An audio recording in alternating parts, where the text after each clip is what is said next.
Hello, everyone. This is Dr. Garrett Smith, also known as the nutrition detective around these here YouTube parts. And we have a new show for you today, episode number 235 in a row, no weeks missed. And we're going to be talking about a couple different topics. We got the sardine fast or the sardine diet that we're going to go over. I'm going to go over some cool happenings with our supplements, and we'll go over the live chat and other stuff like that. So first, Joe, if you can show the Lactoferrin label now, if you can put that up, that'd be great. We got a new logo, folks. We have a new logo. So there it is. That's the new Lactoferrin label with our new logo and our new theme and all of that stuff. So we kept Lactoferrin in stock even through a label change. Formula's still the same, but that is the new label there. You can kind of see the new logo on the side there. We're gonna be updating everything as we go. You know, we're trying to navigate the new logo, and I'm working on the new website. We had a big snafu with the website designer, so we're gonna be basically getting that going again from scratch almost. Anyway, got the new logo, got the new label, and then the big thing I wanted to go over first was Keystone Minerals plus niacin. Many of your favorite product that we make is back in stock.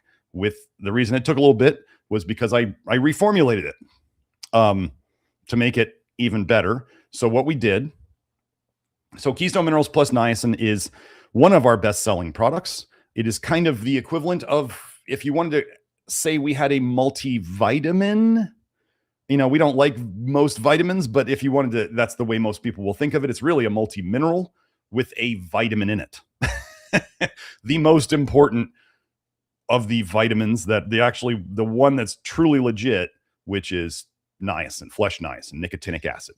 Remember that nicotinic acid, they derived the word niacin from nicotinic acid, Ni, nicotinic, AC, acid, and then vitamin is the IN. So nicotinic acid vitamin is the only real niacin. Don't take niacinamide. Don't take anything else.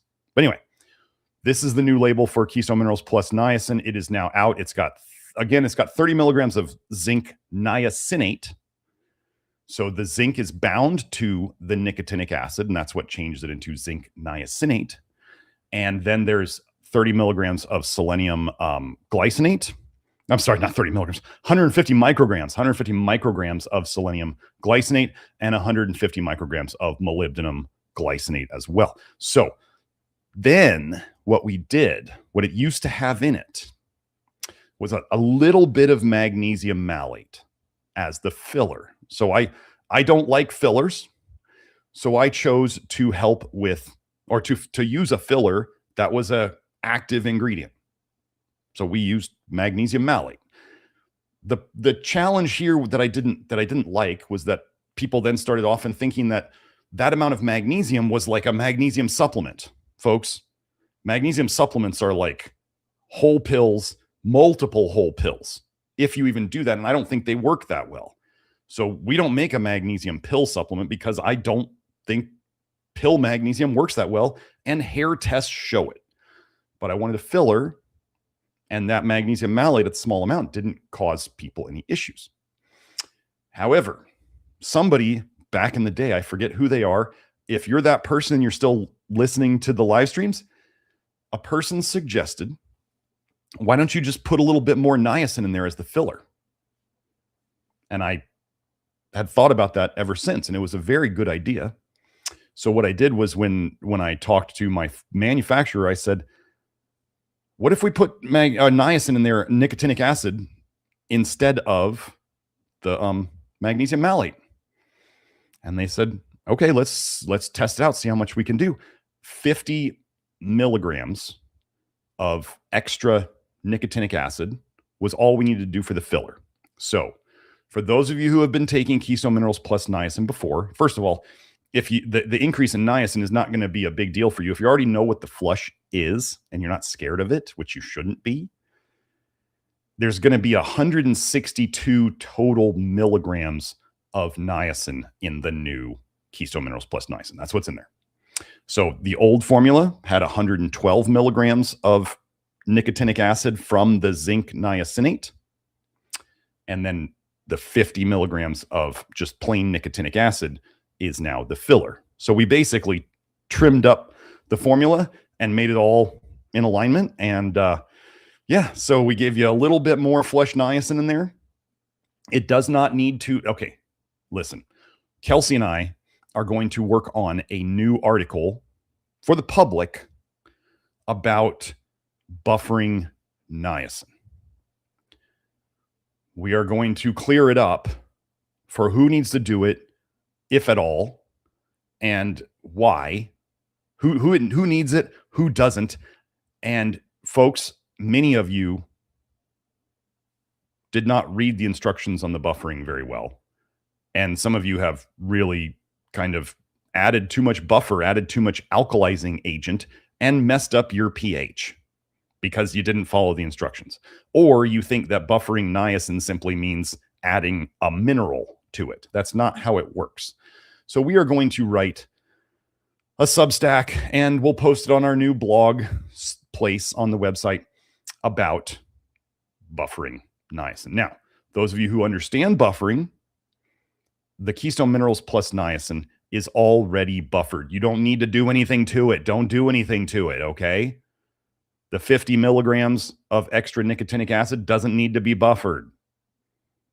It's all fine. So if you're just taking Keystone Minerals plus niacin, there's not enough in it to have to worry about buffering, and 112 milligrams of it, basically 2/3 of it, is already buffered. So don't do that. Don't buffer it further, okay?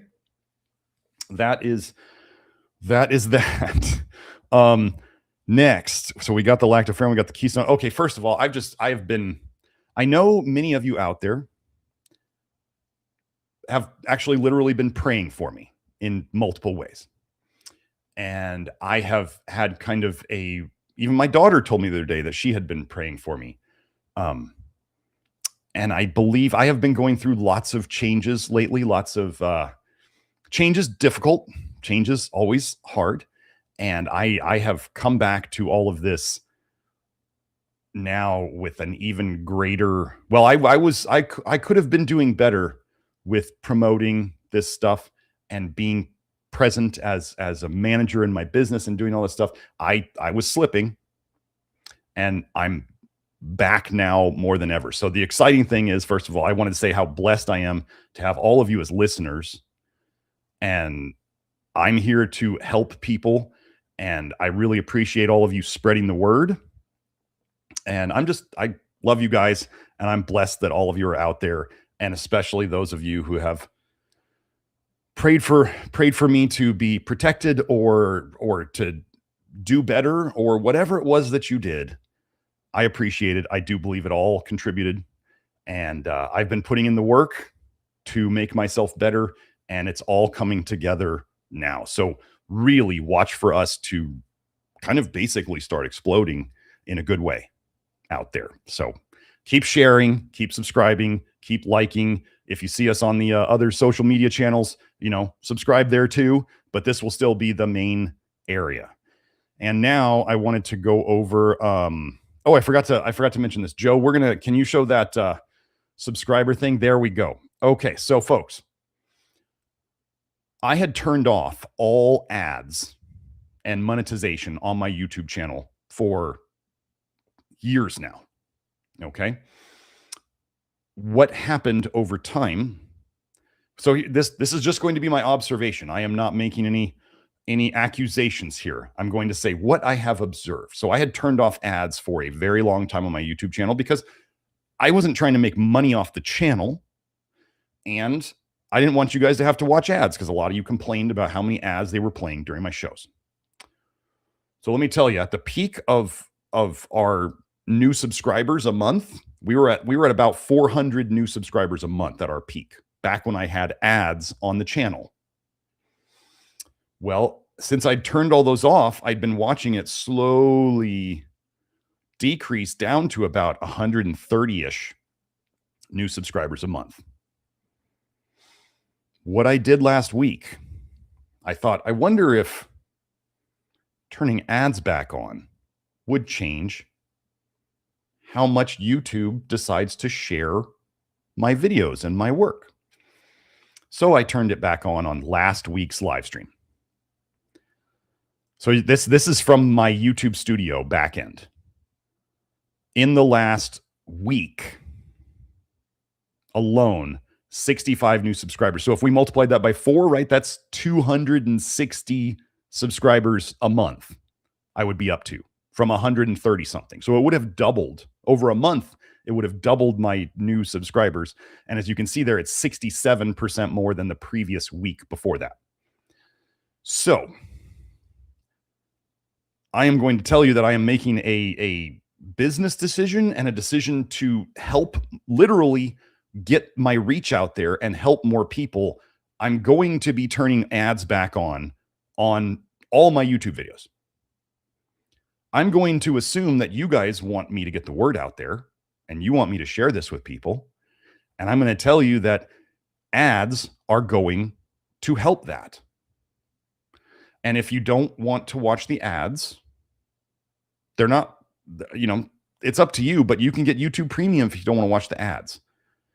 This is a small price to pay for me to get this work out there, to benefit more people. So me putting YouTube ads on my channel is not to benefit me. It is to benefit others by getting the word out there so it's shared more. I'm sorry. I'm just having to make, like, this is to get it out there. If you guys want it out there, you know, there's going to be ads. So that's what that is. So if you guys see people in the comments complaining that there's ads and there didn't used to be, this is the change. Okay. So, I mean, literally doubling my new subscribers is what turning on one video's ads is going to literally double my new subscribers in a month. That's what that rate means. So, yeah. Okay. So then we got that. Let me, let's head into the sardine diet real quick. I just wanted to go over some basics. So the sardine diet, or the sardine fast, it is basically where people eat only sardines in oil, in water, in whatever other sauces they want to have it in. So that's all they're eating. Literally a can of sardines in oil, if I recall correctly, is 170 calories. Okay. People are talking about eating 3 cans a day. I mean, 3 cans a day of sardines would turn my stomach, but that's only 500 calories. So let's go into what the sardine diet is doing. People are saying, oh, it's such high quality protein and it's got vitamin D in it because the sardines, and it's got calcium from the bones and it's got omega-3s, and they're all like, this is doing amazing things. And then people are going into ketosis really fast because they're eating just protein and fat, and they're literally under eating. So they're basically being malnourished. They're on a low calorie diet. Like, you'd have to eat, right, 170 calories a tin. You'd have to eat 10 tins a day to get 1,700 calories. Who do you think's doing that? So again, why they call it the sardine diet or sardine fasting.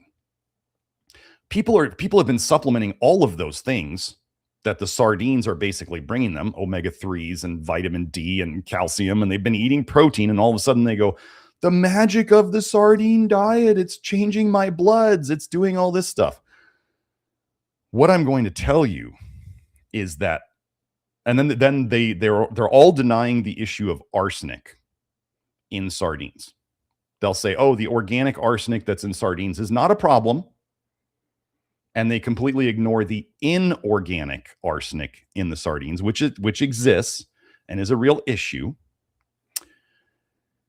And I'm going to go into that real quick. But the thing I want to say about the sardine diet that everyone is missing fits into what we do here. Now, I'm not saying to go do this. I'm saying you understand why people are saying they feel better on it and why their labs are getting better on it. Well, first of all, magical things happen when people undereat. It doesn't mean it's wonderful like forever, but people undereat and they often can feel better because they start pumping out more stress hormones to chew up their fat stores and their protein, their muscles, so that they can have enough protein and fats. No, Hamza, Chat GPT, sardines are not high in vitamin A. They are not. They are not. So you're on people who are on stress hormones on the early phases of a diet feel better because what do stress hormones do? They're anti-inflammatory. Cortisol, they're pumping out a lot of cortisol, and they're pumping out adrenaline, which makes a lot of your pain go away. Okay, cool. That happens. That's legit. Next, what are they not eating? An all sardine diet could be considered a very low vitamin A diet and a very low copper diet. I did the research on it just to double check. I was like, is this why people are feeling better? And I thought about it, and it's very much like the all muscle meat carnivore diet, where people go, oh, I feel so amazing. And I go, you're on a low vitamin A diet and a low copper diet. That's what the sardine diet is. It's a low vitamin A diet and a low copper diet and a low calorie diet. And they're getting rid of a lot of crap that they're not eating otherwise. They're missing why the sardine diet is helping them, because they want to believe it's all these other things that everybody's supplementing. It's not. It's just the fact. It's what they're not eating that's helping them. So I'm not going to suggest you. And the inorganic arsenic. The inorganic arsenic can be up to 10% of the arsenic in sardines. So when people go on a mono diet, what's the best way to get problems from a food? Eat way too much of it. So going on a mono diet of just sardines, if there was any problematic stuff in sardines, you're asking for a problem, right? It'd be like if people started eating all a salmon diet. Why does nobody do an all salmon diet? Because the mercury in it would destroy people pretty quickly. But there is enough inorganic arsenic in sardines to make it a significant issue for people as they accumulate it, because inorganic arsenic accumulates. Everybody says, oh, but it's the organic form of arsenic and it's not, you just pee it out. But they completely ignore the reality that there is plenty of inorganic arsenic in sardines. And if people are eating 5 to 10 cans a day, so they're not starving, that's enough inorganic arsenic to cause problems. So yeah. And that doesn't just go away when they stop eating the sardines. If people already had arsenic problems, then they're just adding to it. And there was a guy, I wish I knew the guy's name on Twitter, but this gentleman would accumulate toxicity data on arsenic. And I'm going to tell you that a lot of problems that a lot of diseases that we help here are also symptoms of arsenic toxicity. Now, if we're getting people better and we're working on detox and we're trying to avoid arsenic and not doing fish like sardines, and we're cleaning the rice properly if you're eating rice, and we're not drinking apple juice, which is a potential source of arsenic, and that stuff, we're avoiding the problem. And so the body's able to get rid of arsenic over time and vitamin A. So it all works out for both in the end. That's why our approach is not just like a protocol where we're like, oh, you have high arsenic, we're going to do this protocol to get rid of it. We're going to work on all of it. And then all of it pretty much over time gets better. So yeah, that's that. What else do we need to go over? Oh, I just wanted to show you guys. I talked a lot about the Reviv mouthguard. I'm going to be doing a show with Ken, the Reviv mouthguard guy, soon. He contacted me over email and said I've been sending lots of people his way, so he wanted to do a show, and I think it's going to be great. So Joe just put up. So I wanted to show this is literally my Reviv mouthguard. I am not BSing that. This is the R1. Okay, it is literally, in my opinion, had the most positive impact on health things that I can tell in the shortest amount of time ever. And this is like, so that discount code on the screen, that's 10% off. That's my affiliate code if you want to use it. I just gave, my buddy bought an extra R1 I had off of me. He said he's worn it twice. And, I'm not going to say I could have convinced him that it's going to help. I could have placebo affected him too. But he said, this is what he said. He's like, there's just something about it like that I like. He said, I can't tell you what it is specifically. He's like, but I like wearing it. And I was like, and I'm getting my goosebumps now when I talk about it. And that's my goosebumps. In the past, when somebody has told me something that is true about their health or something like that, then I'll often get goosebumps. And, people have said that's your angels talking to you, or whatever you choose to think of it as. It just seems to be that when it's truthful and I'm talking about health stuff, then I often get goosebumps. And when he told me that, I got goosebumps. So anyway, I think it is the best investment you can make in your health. For like the R1 is like $25. I would say go with, my preference is not to even mess with the R2. It's too chunky. It's too big. Either the R3 or the R1, or get both of them and test them out. And then if you want to wear one during the day, they have the day guard. So those are the things. But yeah, I'll be going over it with Ken. I can't say that possibly the Reviv mouthguard has been part of my kind of reawakening and improved, if you wanted to say, confidence in business stuff and in personal stuff. And I've been doing lots of work on myself. Anyway, I can't say what it is. It does seem very coincidental. And I've talked to other people who have, like, I quit all Instagram and I've basically gotten off of social media entirely. My phone addiction is gone. I've had other people tell me who are using the Reviv mouthguard in the inner circle that they quit social media too. And I'm seeing these same things come up. So if you started the Reviv mouthguard, and you want to post about it in the Love Your Liver thing, so I really want to take some testimonials from our people, those who have jumped on the Reviv train. I want to, when I do the show with Ken, I want to go over testimonials from my people. So either post them in the comments here on the YouTube videos, and I'll try to find them. Post them on the new ones. Don't post them on the old videos. Don't go way back. But yeah, it is like I'm seriously, if I do not wear this to the gym, I'm like, dang it, I forgot it. Like I really think actually the gym is the most important place. I mean, at night would be important, but also when you're exercising or stretching or whatever it is you do for physical activity, wearing it during that is like, that's the best. Because that's when you're rearranging your fascia and all this stuff. And so the downstream effects can help. Joe asked, do I want to show everybody what it looks like in my mouth? I mean, so yeah, seriously, this is how I want to emphasize. I like wearing this thing so much, and I know quite a few people at my gym. I know all the trainers and all that stuff. And I will go for the gym, seriously, wearing this. So I walk around and somebody says hi, and I'm like, hey, how's it going? Detective, it's so yeah, Proverbs Poker was asking, what's the code again? It is all capitals, detective. Yes. That, Joe, if you want to show it again. But yeah, so I will literally, I don't care what people think about me wearing this mouth guard. I wear it around the gym the whole time. Now, if you're doing anything working out that makes you breathe hard, you got to take it out, because it'll make you feel like, it's only got these little holes in the front. I don't know if you can even see them. There's like 4 holes right here. And it's hard to breathe. If you need to breathe through your mouth, or if you're a little stuffy and you can't breathe well, wearing it while you exercise can get a little like claustrophobic because you can't breathe. Like it's hard to breathe.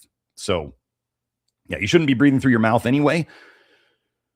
But yeah, it's just, yeah. So don't wear it when you're doing cardio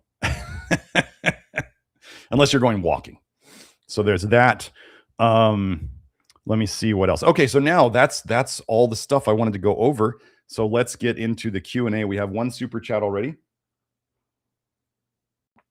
So remember, in terms of the Q&A, I take super chats first. And then once the super chats are done, I go back up to the top and then I start from the questions. Oh, Jillian was saying, sounds like a helpful reminder to stop mouth breathing too. Yeah, I do. Yeah, I do try. All of us should try not to mouth breathe. So especially work on how snotty you are, which for a lot of people goes away as they do the low vitamin A diet, and especially as they get off dairy. Like dairy is the phlegm producer. If you saw Rhonda's episode with me here, Rhonda Holman, even she was like, dairy is just for airway stuff.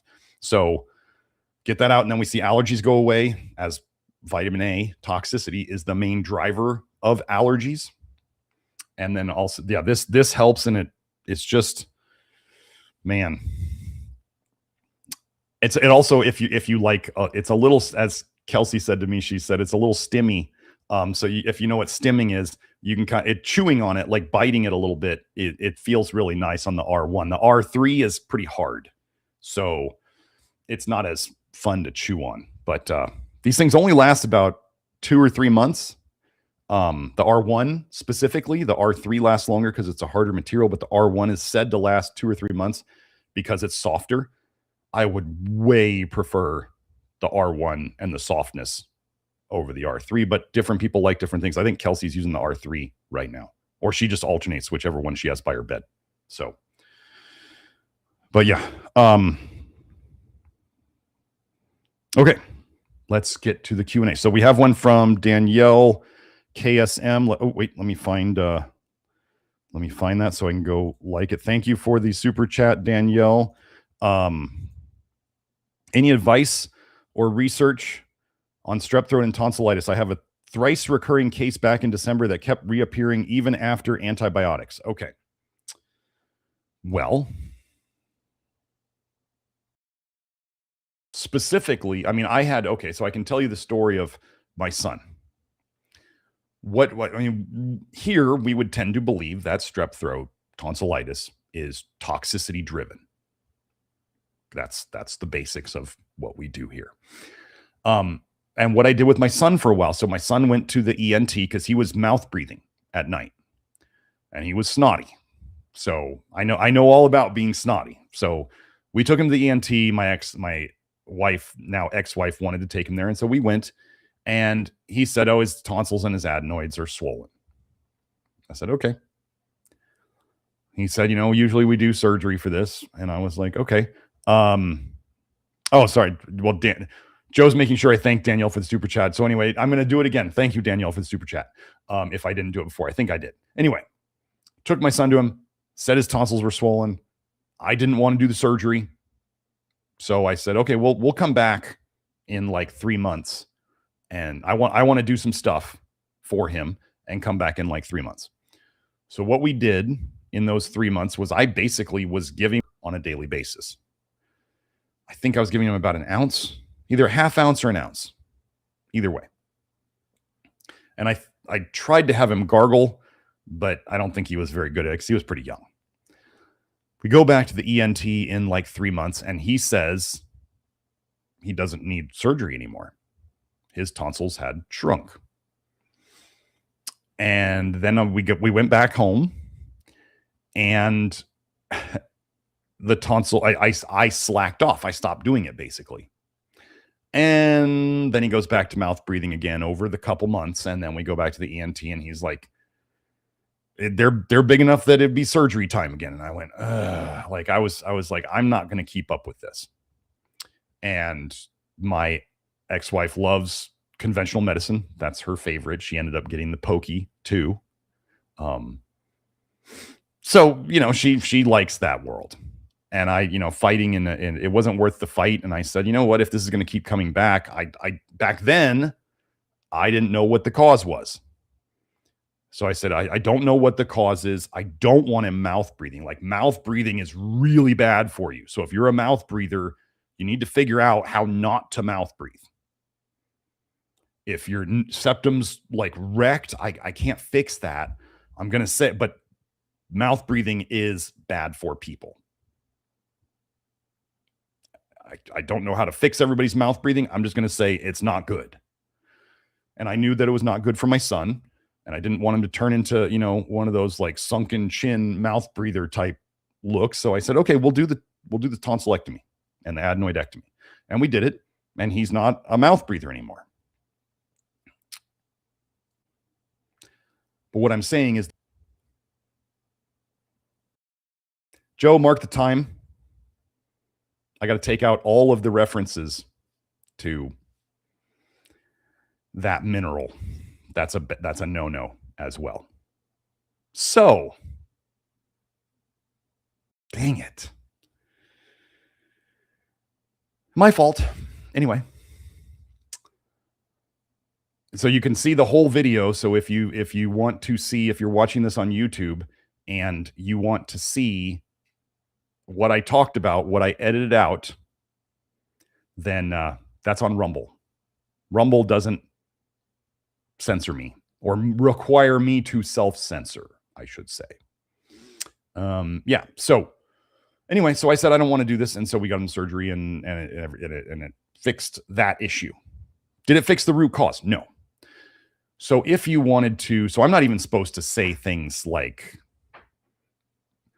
the OX word,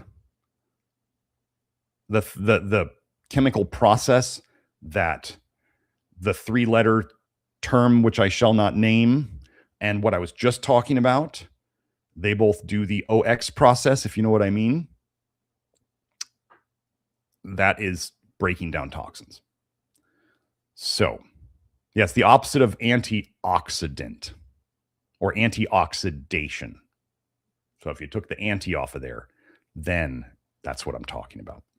Anyway, so I would be working on potentially, gargling and or taking the 3-letter compound that I shall not name. It rhymes with borine trioxide and the various forms of that. Yes, there are multiple 3-letter terms for it that I shall not name. I have not found the mineral that's, kind of gold and that mineral. I haven't found that to work as well these days. Like, so whatever people are getting more toxic with, that the thing that goes with gold and, that mineral is not working as well as it used to. Some of you may have noticed this. If you use it, it doesn't do what it used to. Kind of like red light therapy and laser therapy used to do a lot more. I started working in red light therapy and laser therapy in 2007.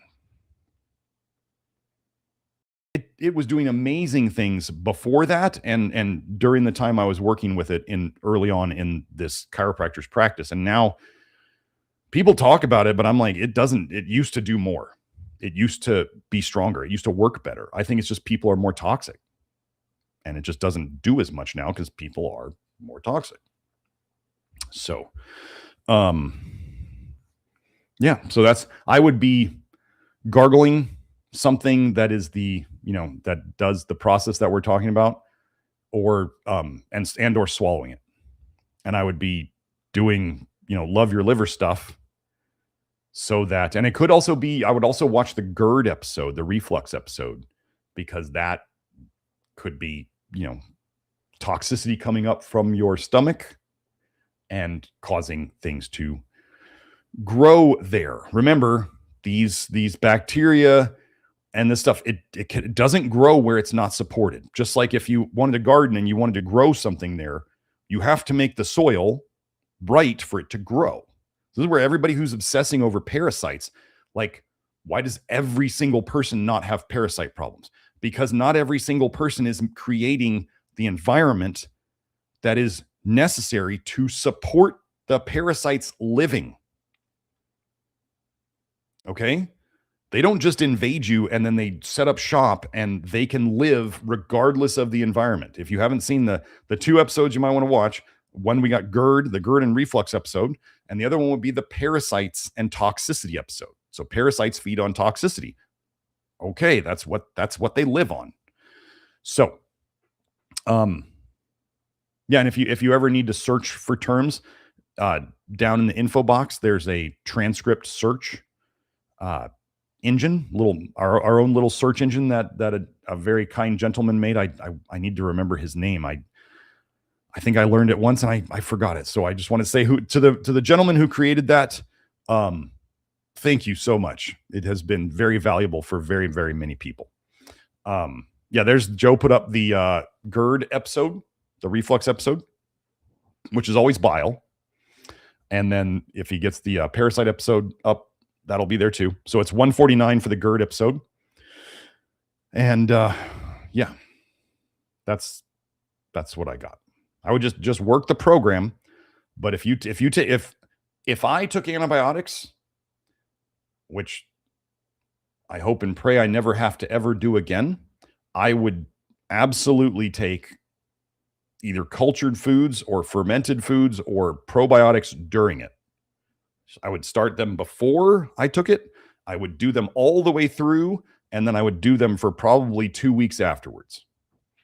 You need to reseed, as in RESEED. You need to reseed the gut because you're just nuking it.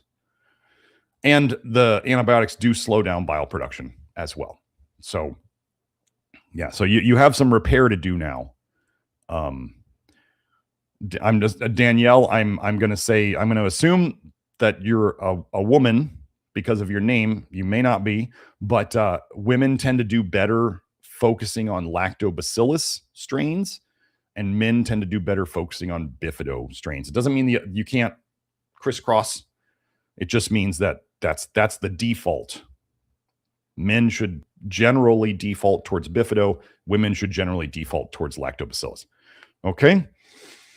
So I would definitely get on some sort of reseeding approach. We do have articles on probiotics in the Love Your Liver program.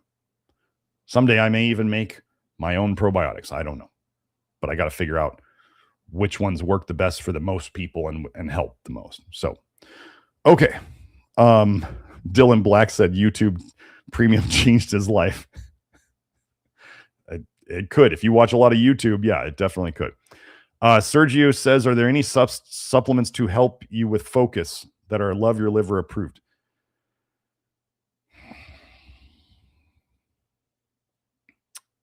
Thanks for the super chat, Sergio. And I know Sergio is like one of our super fans. Let's see. So okay, so focus is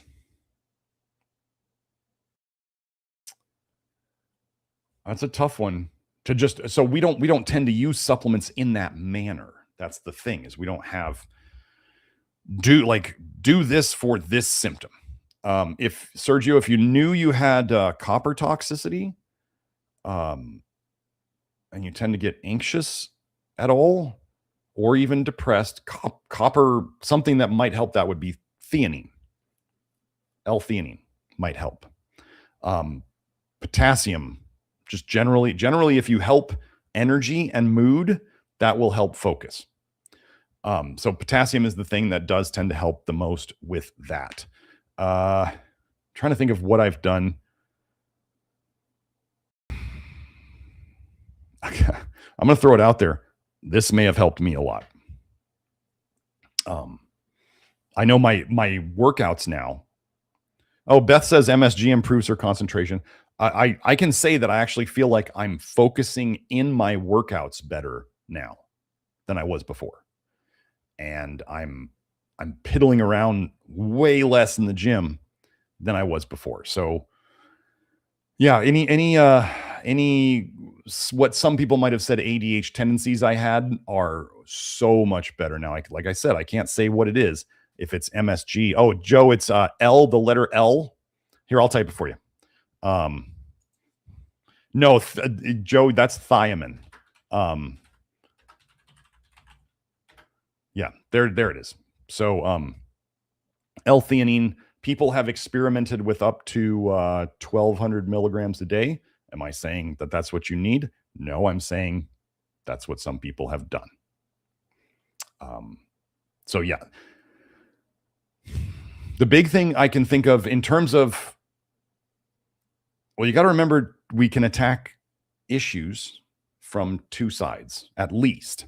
There's the mental, emotional side of it. And I will say that my focus, I actually realized my focus was connected to the same reason why I hadn't been working on my business as much. I was avoiding things and doing other things instead. So as I've been working on what's called emotional self-regulation, as I've been working on that, as I've been working on the mouth guard, as I've been, or that over time in the program, as things have, happened in my system, focus has improved. And it may be better now than it has been, even since I was first writing on the research forum and making all those like nearly 500 posts on there over a couple years. So I don't know what it is, but I would definitely time on the program, and make sure you're not eating things that mess with your focus. That would be important. I know that, like, for me, like doing flush niacin right before I go work out, or right before I have to do something like this, or anything where I got to really think, like, if you think about it, flush niacin is stirring up, it's stirring up a little toxicity so it can detox it. And so I know that, like, my focus is less good in that flush time. So I don't flush when I know I have a workout to do. If I want my workout to be good, I don't flush before it, and I don't flush before I have to do like a lot of big brain work. So the key things here, it's kind of like you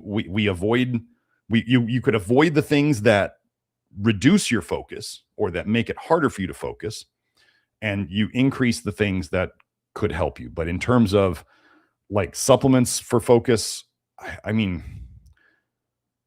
we don't advocate caffeine here, but caffeine, is probably one of the least damaging things that would be kind of a nootropic or a nootropic. I'm not advocating caffeine. I'm just saying it's probably one of the least, we can always give people are going to do things anyway. We can give people the least bad things to do. So I hope that helps. But the other thing that might help is looking into what the issues are, like personal issues, mental, emotional, other stuff, issues that might be getting in the way of your focus. I know there was definitely some fear in my stuff of me getting out there too big. There's definitely some fear. I admit that. And now that I looked at it and I went, I don't know what shifted in me over this Idaho trip, but I was dealing with, I've been working on myself in terms of my relationships. I've been working on myself in terms of the business. I've been working on myself in like a lot of different ways and challenging myself, and something in a good way snapped over this last trip, and everything came into focus, especially on my flight home.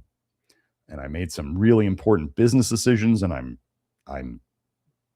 so that my focus is much better now because I've been working on these things. And so there's the potentially the structural connection. There's potentially the biochemical connection of having nutrition and detoxed for so long. And then there's the personal work that I've been doing. I can't say it was any one of them. That's why we try to do so many angles in this program, is so, if it's not one thing, it's probably another. And that's why if we work on all of them over time or together, then we can see basically amazing things happen. Miracles, if you wanted to call them that. So, okay, Sergio, that was a dual. So Joe, I'm just seeing like it was maybe posted twice. So that's what we got. Wait, what's happening with? Oh, Joe said bye, LeBrad, and I was like, wait, did LeBrad do something? Because I know he's a big fan. Didn't want him to. Oh, Joe, I'm not. Saying the word miracles, I don't think is a problem. It's only the other two words with it that make it a problem. So thank you for catching that, though. Anyway, Joe said EMF for focus. He was wondering. Yeah, I'm sure. Oh my gosh, if you have EMF issues, I'm super excited. I have my own order from Sarah. Sarah Viao, the EMF person. You can find her info down below and a discount code and all that stuff. down there. She's great. She's super helpful. If you're gonna introduce the EMF solution stuff, go through her so you get a discount. And she does free consults on helping you figure out what to start with and how to add it so you have less of a detox. Because like literally, I want you to understand why people would likely detox, why I did, why Julie did, why other people detox from the EMF solution stuff. Okay. Think of duration paradox. Okay. So we say stress, like a lot of stress short term will cause you to dump bile. Most of us here understand this. Okay. But the long term of people who are under too much stress over time, as people get like broken down more and they get more toxic, they start making less bile, which is a problem because then as they make less bile, they're detoxing less. Their bile is becoming more toxic. So even though they're making less, it is more toxic. So it becomes more of a problem. And then the more toxic it is, the more concentrated it is, the more holes it eats, and the more it leaks into the system. So that's part of the problem there. Okay, so sorry. I think I lost my the EMF for focus. I used when I used to have EMF, like when I'd turn on the modem and I would sit like right by the computer, right by the modem, and the Wi-Fi was on, like I could feel my eyes get hot and heavy over time. And that was where I just started turning it off. I was like, I don't care if other people want to use the Wi-Fi. It's going off because I have to work. So there's that. But EMF would absolutely affect your focus. Yeah, brain fog. Absolutely. So watch out for the EMF stuff. I'm probably going to put on 2 of the cell phone chips on my phone because it seems like this stuff is getting stronger. I'm probably going to start. I had my little EMF. I've shown it to you guys before. My little glue, taped together EMF thing. I'm probably going to start wearing a Better Z's, which is the little beanbag thing. I'm probably going to start wearing one of those in my pocket, honestly. But the detox thing about the EMF, let's say you get some of the EMF solution stuff and you do too much of it at once. It's like I was saying, long-term stress tends to, so at first it can cause you to dump short-term, but long-term it can cause you to get slower. That's like the duration paradox. There's like a different short-term effect versus the long-term effect. Example is always caffeine. Caffeine in the beginning gives you tons of energy, right? Or it shows up as energy. Long-term, you get more tired and you don't function normally without caffeine. So that's like a simple example of, or like you work out at the start, you get really, really sore and you want to work out less. But then as you do it over time, your capacity goes up and you're able to exercise more and you don't feel as bad afterwards. So this is the duration paradox. So things that cause a lot of dumping at the start will make you, cause less bile production as you go. Things that, what are we talking about the duration paradox? A lot of people short term, they think something like a new supplement is wonderful because they feel better on it right away. And then they realize long-term, they feel bad on it because it slowed down their bile production at the start. They felt less bile leaking. They felt less toxic. And they think, oh, this is the greatest thing since sliced bread. But then over time, they get worse because their detox is slowed down. So that's, so if back to the EMF solution stuff, if it takes a bunch of the EMF stress off of your system, and your system was used to being kind of shut down, and then you take the brakes off and all of a sudden you're making a lot more bile and you're pumping it out and you still have leaks, but then that's how you can have kind of like a detox reaction to the EMF. So that's why I highly suggest the consult with Sarah is free. She's a big fan of the Love Your Liver approach. She's a huge fan. So anyway, so I highly suggest, especially if you're sensitive or you have family members who are sensitive and you're going to get on this stuff, talk to her about how to introduce it. She actually just told me that the new big thing that they're finding challenging to work on is the fiber optic cables. So if you have fiber optics in your neighborhood or going to your house, and you've talked to her before, I would talk to her again about what to do about it, because they're saying this is like the new thing. And soon, hopefully, I'll be talking to a friend of Beth Martin's about some of the new frequencies that they're finding coming out of these cell towers. Yeah, they're not telling us about this stuff, but yeah.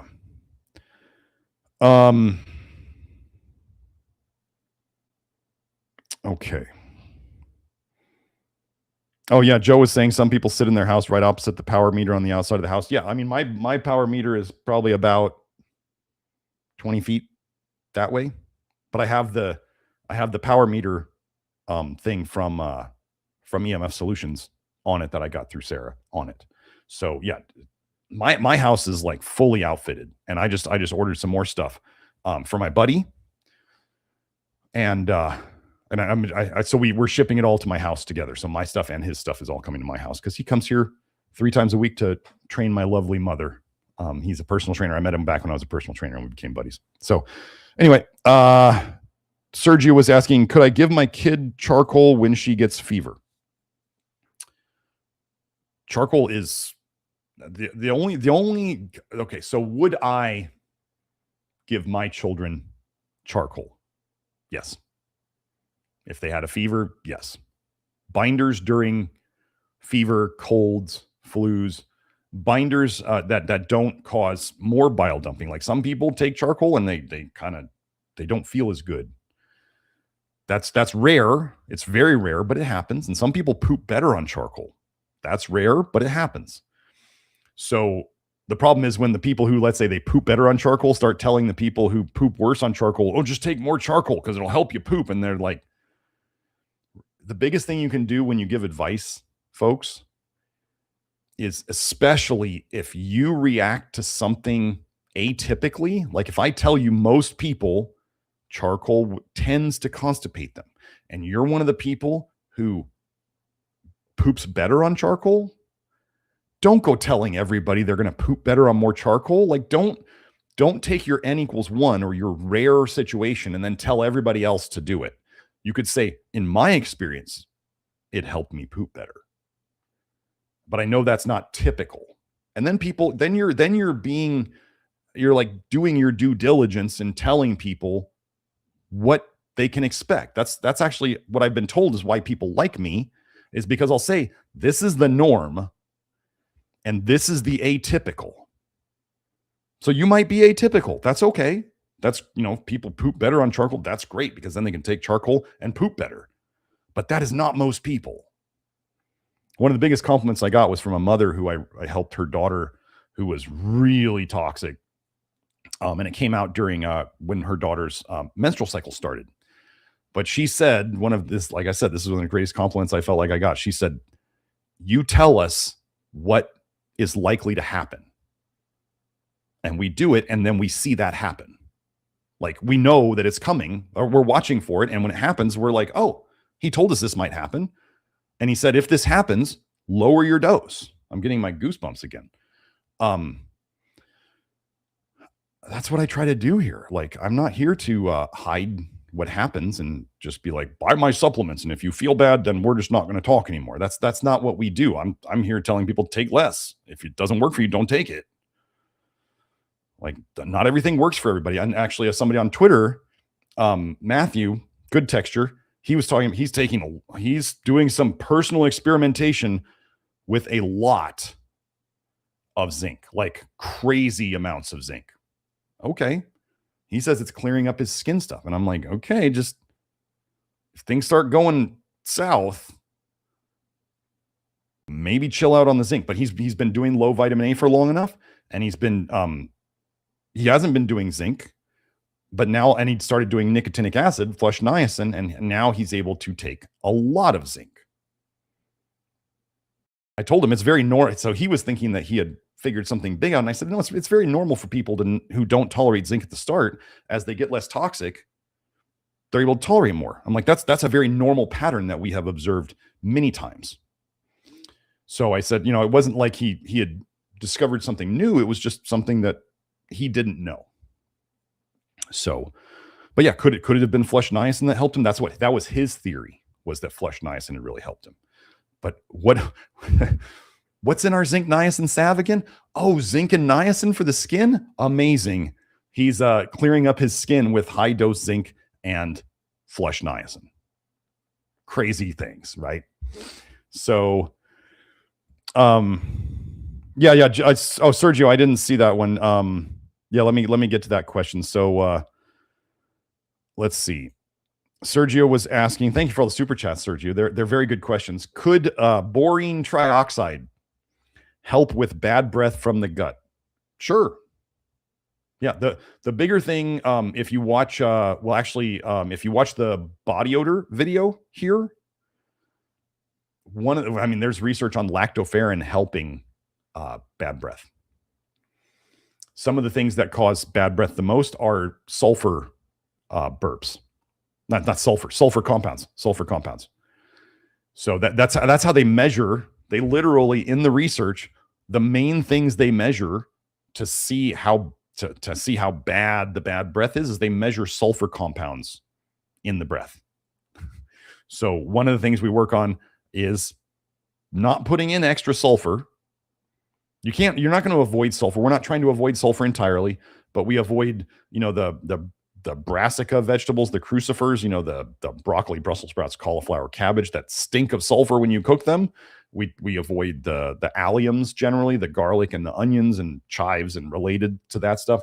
We don't do dairy. Dairy used to give me the worst breath, like immediately after I drank it. And what is dairy full of? Sulfur. Egg whites are full of sulfur, so we generally don't do those. The egg yolks are the vitamin A problem. The egg whites are the sulfur problem. So it's just a problem. So I would watch out for those things. Molybdenum helps sulfur metabolism. Molybdenum helps sulfur detox at sulfite oxidase specifically. And yeah, but could you, you can also do the good old, the mechanical things. There's simple tongue scraping. Could you use borine? There are actually mouthwashes out there. It's crazy that I can't say this because there are literally, I think, Closis, CLOSYS, contains what's called stabilized borine trioxide, and it's legitimately sold over the counter. And there's other companies that use it too, and there's patents on using borine trioxide in various topical approaches. So yeah, it's could it help? Could you gargle it? Could you swish it, gargle it, swallow it? Could it help? Sure. Am I going to make any promises? No. But could it help? Absolutely. It's not, if you had to continually do that for a long time, like for forever, or the bad breath came back, then the root cause isn't being dealt with, which is okay. I mean, it's one thing to like want to fix bad breath, but we also want to get to the root cause of it. And that body odor video, the fixing body odor with nutrition that Joe showed, that's a special episode on our special video on this channel. It's not a live stream. But that's that. If you do the things in there, and we've seen it help with foot odor, we've seen it help with body odor, we've seen it help with bad breath. Yeah. So I'd work on those things. But yeah, you can always try that. Okay. Oh, Danielle said, thanks, Doc. I am a man, by the way. Ha ha ha. Okay. Well, good. Thank you for clarifying that. Just wanted to make sure, like my brother's name is Tracy, so I totally get it. He goes by Trey now, but yeah, his given name was Tracy. So I get the whole confusing name thing. Okay. Sergio said, I run my business and it is so hard when I can't focus. Yeah. Well, if you're okay. And then the other thing, Sergio, is don't push the detox too hard because that won't help anything. Okay. I keep shaking my table. There it is. It's like an earthquake. Anyway. Okay. Dylan said, I don't know if Dr. Smith approves this, but L-tyrosine works well for me for focus. So that's something, if you wanted to try it, I think Sergio said theanine causes him brain fog. So we have seen this before. Sergio, that's probably connecting copper toxicity to your brain fog, or to your focus issues. So yeah, I would work on so those of you who are in the Love Your Liver program, if you find the special article in there on like women's menstrual issues and hormonal issues, most of those are copper related. And there's so if you're a guy and you know you have copper issues, go read that article and there look to the things in there that I talk about helping with binding copper, and you can try them out. They're not just for women. They're mainly for copper because ladies, most of your menstrual problems are related to both copper toxicity and vitamin A toxicity. It's just the vitamin A toxicity.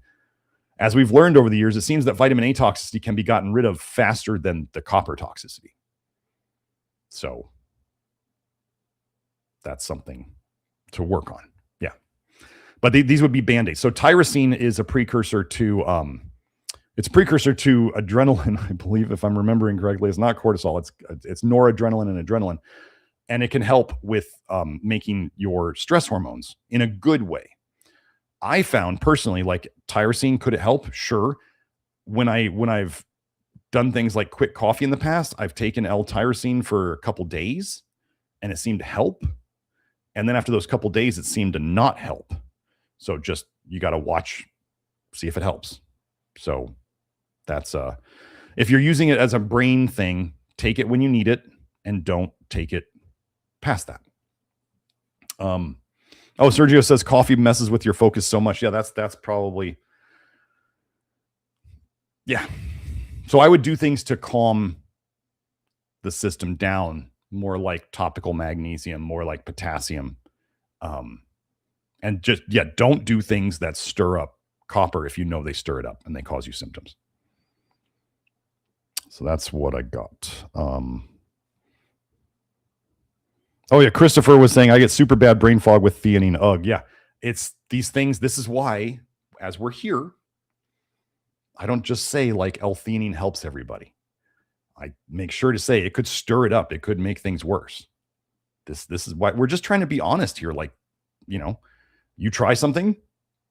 If it doesn't work for you, don't keep pushing it. I don't care what the influencers say. I don't care what the research says. If it doesn't work for you, stop taking it. Now, the niacin flush does not mean it's not working for you.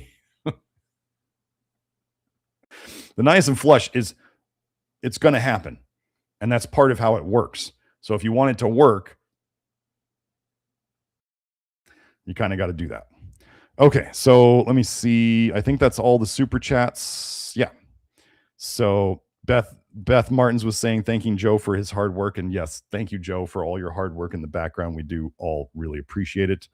So I'm going back up, if you have a question and you want me to get to it soon, send a super chat. Otherwise, I'm going back up to the top of the list and I'm starting and I'm coming down. Okay. Cassidy said, ew, I have not heard of this fad. She means the sardine diet fad, but it sounds disgusting. I can't imagine. Like, I mean, it's a great way to reduce your calorie intake, right? Just have to eat sardines all day. And then there's the people out there who are like, I love them. And I'm like, sardines gave me the worst burps. Like I would eat them and then I'd be burping up sardine taste. It was just gross. I wonder, I don't know what it was that caused that, but my body didn't like something in it.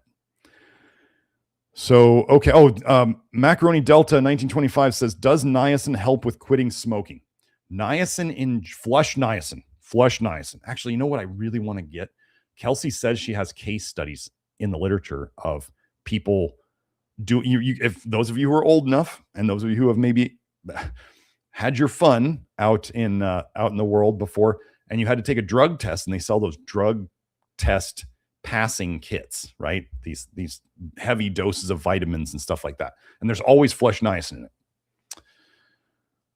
People actually literally took that, and I don't know why. I don't know if they went to the hospital because they were freaking out about the niacin flush, which they might have been because they weren't expecting it. And they don't read the label. But they actually tested clean, even though they had been using drugs. They tested clean on the drug test because of the flush niacin.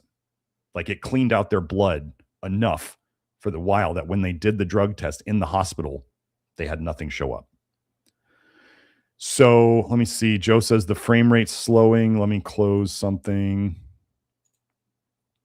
Let me close that. Oh, everything's back on my, sorry, Joe. I didn't turn off everything. So like I normally do. Okay, I think that'll be enough for now. Okay. Sorry about that. Let's do this off. Okay. So that should be good. Okay. So anyway, let me go back. What was I talking about? So nicotinic acid. You may want to watch. There's a debunking flush niacin myths video live stream on here. You may want to watch that one. But yes, your smoking is a toxic and inefficient way that the body gets nicotinic acid.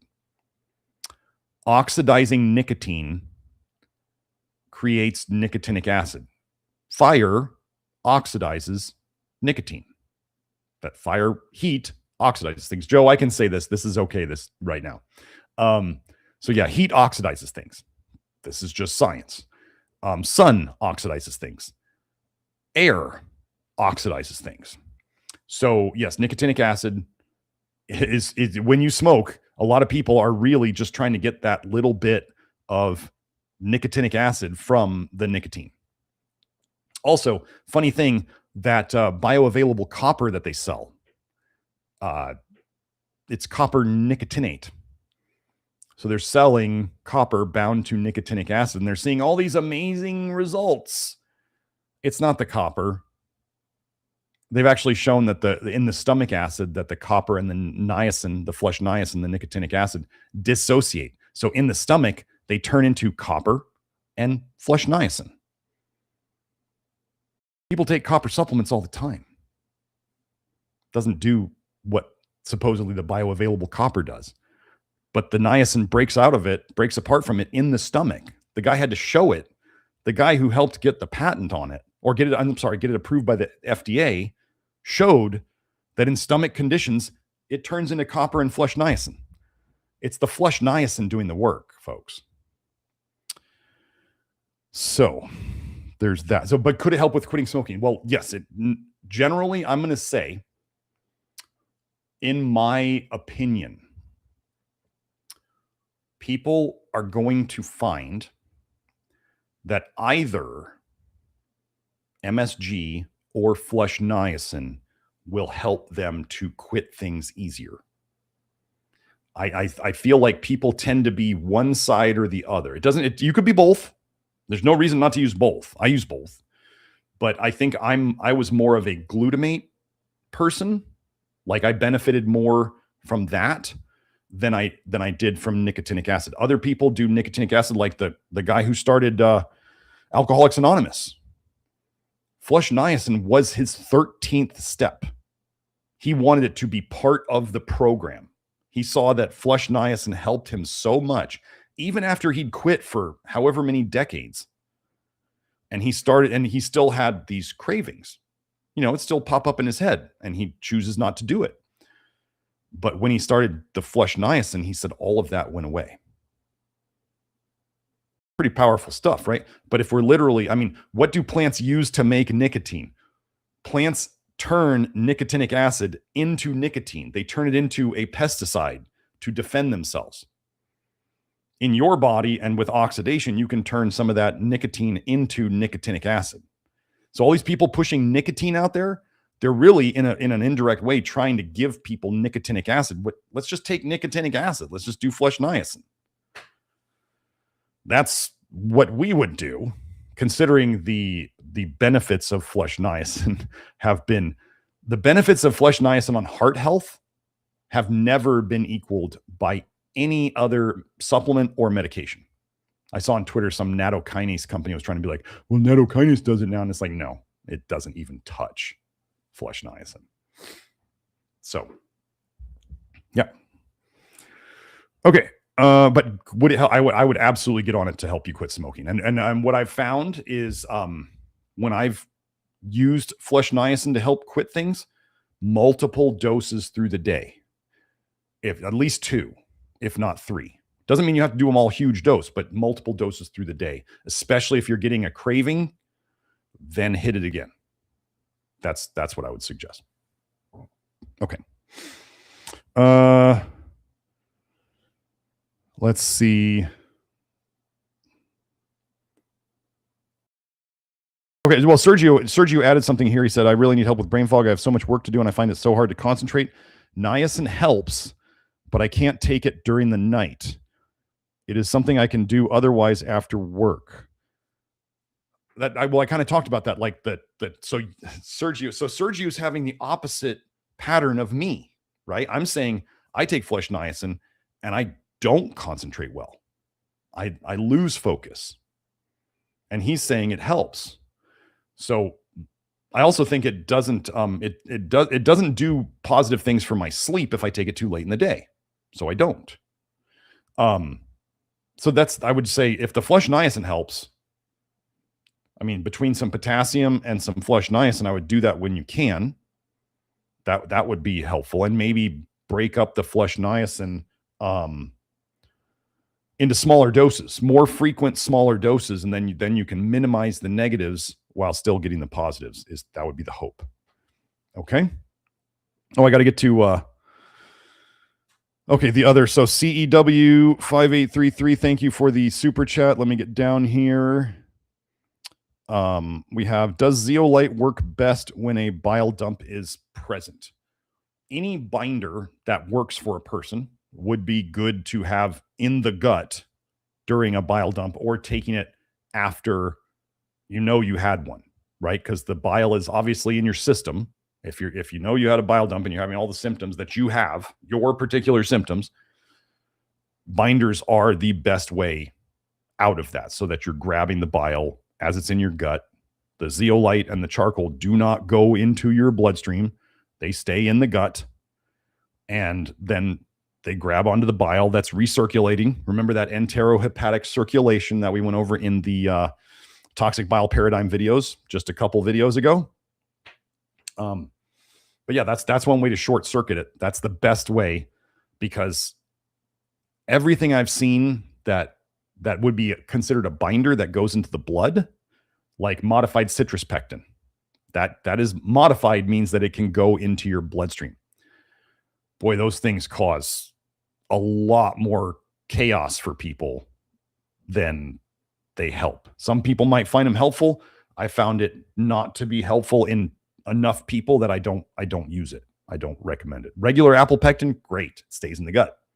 Modified citrus pectin that goes into the blood, I don't like it. So yeah, that it would, if you were going to only do, if you're doing daily zeolite with a Y, that's our stuff. If you're doing daily zeolite, and again, no liquid zeolites. Do not ever take any liquid zeolites.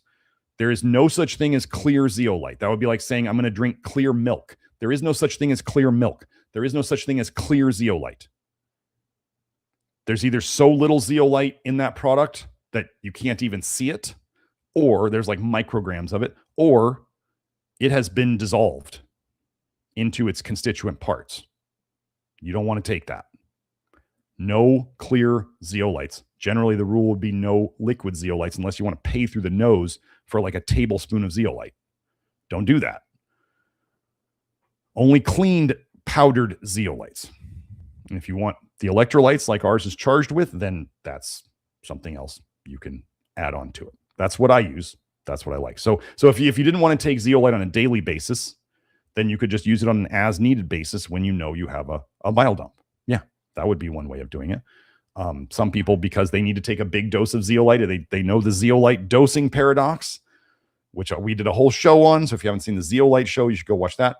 But if you can't, the key thing with taking zeolite is taking the amount you need to get over the dosing paradox hump. It might be quite a bit at the start. So what I tell people is you take the amount you need, and if you can't afford to take it on a daily basis because you have to take so much, then just only take it as often as you're able and willing. But it's better to take the right dose, even if it's a lot, less often than it is to take a smaller dose daily that isn't enough, that just stirs up toxicity and causes you to feel worse. Okay. If you're ever feeling worse on zeolite, you're not taking enough. That's the thing. So, but if you can't, like I said, if you can't take the dose that you need to every day because it's too expensive, because you're in the early phases, then just skip days, skip as many days as you need to, and take it when you're able to, so that you're able to take the right dose when you do take it. But again, there's the whole Zeolite show on that. Sergio asks, is foamy urine I get, could it be related to kidney damage? It's related to your kidneys. It's related to, generally it's regarded as protein in the urine, protein leaking through. We fix kidney issues all the time. So I wouldn't be saying,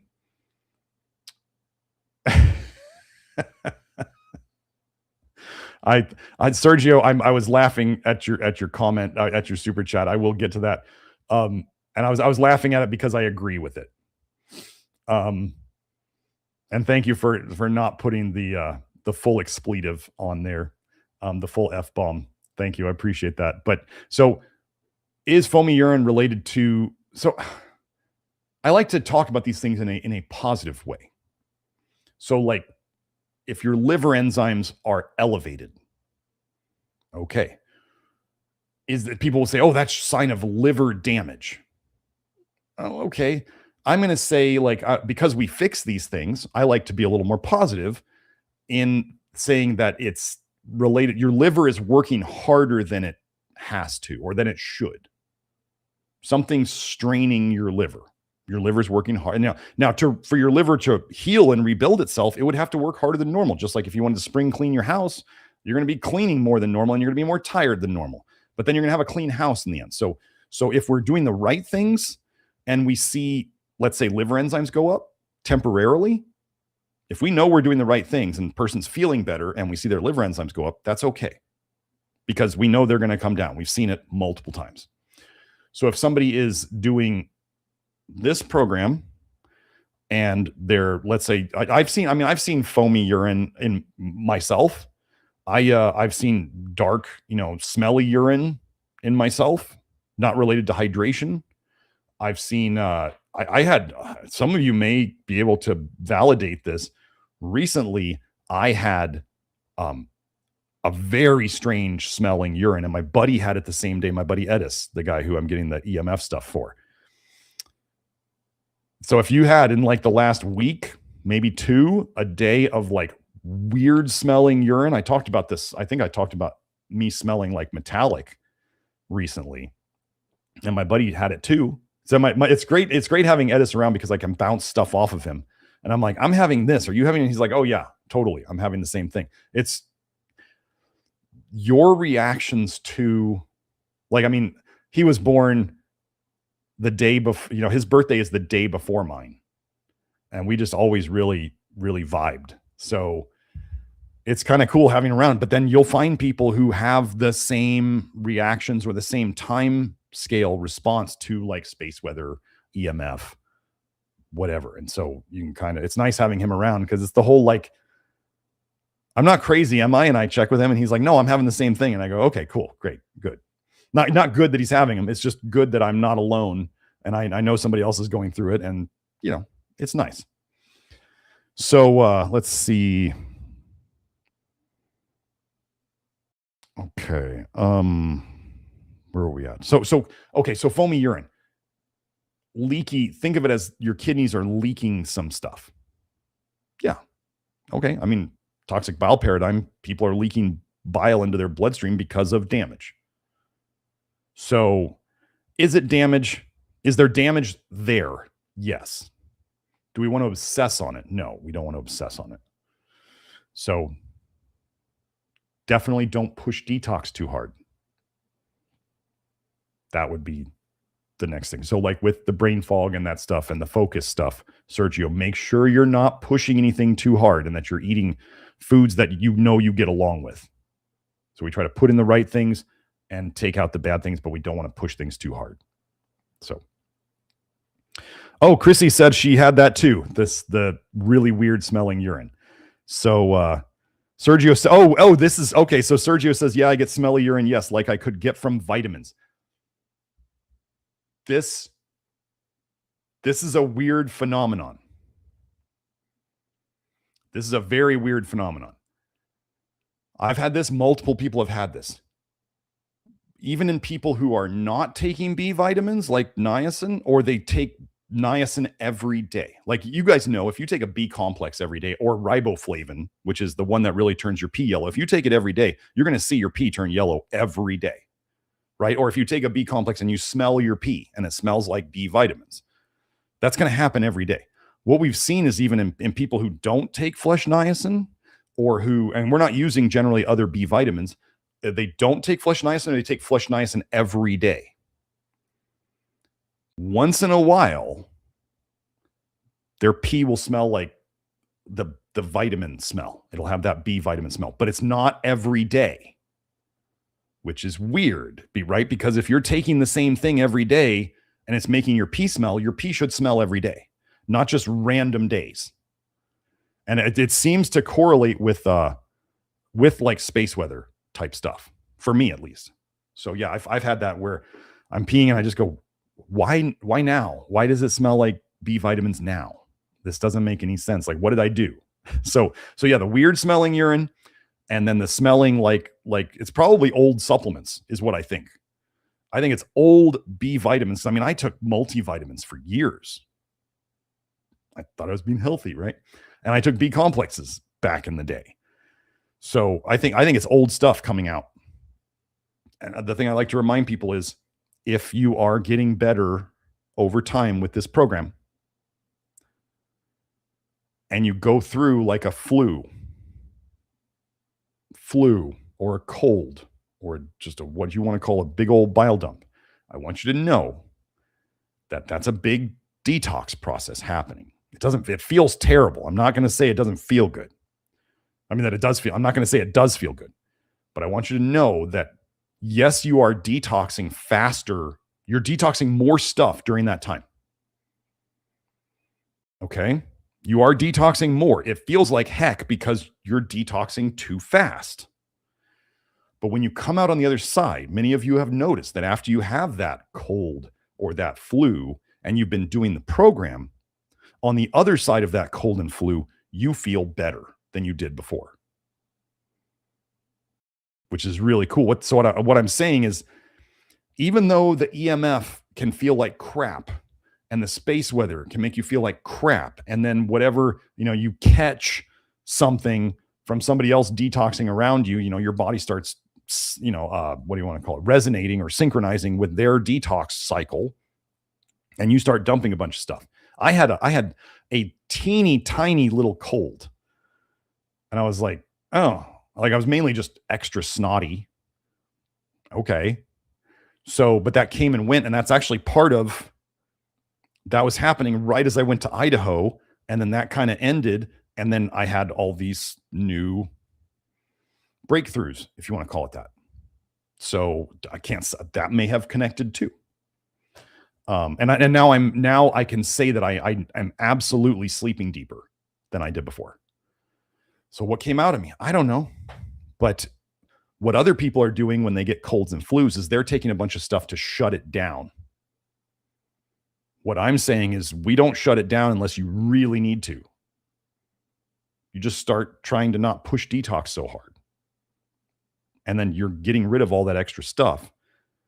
Like people who push detox too hard, are they getting rid of more toxicity faster than normal? Yes.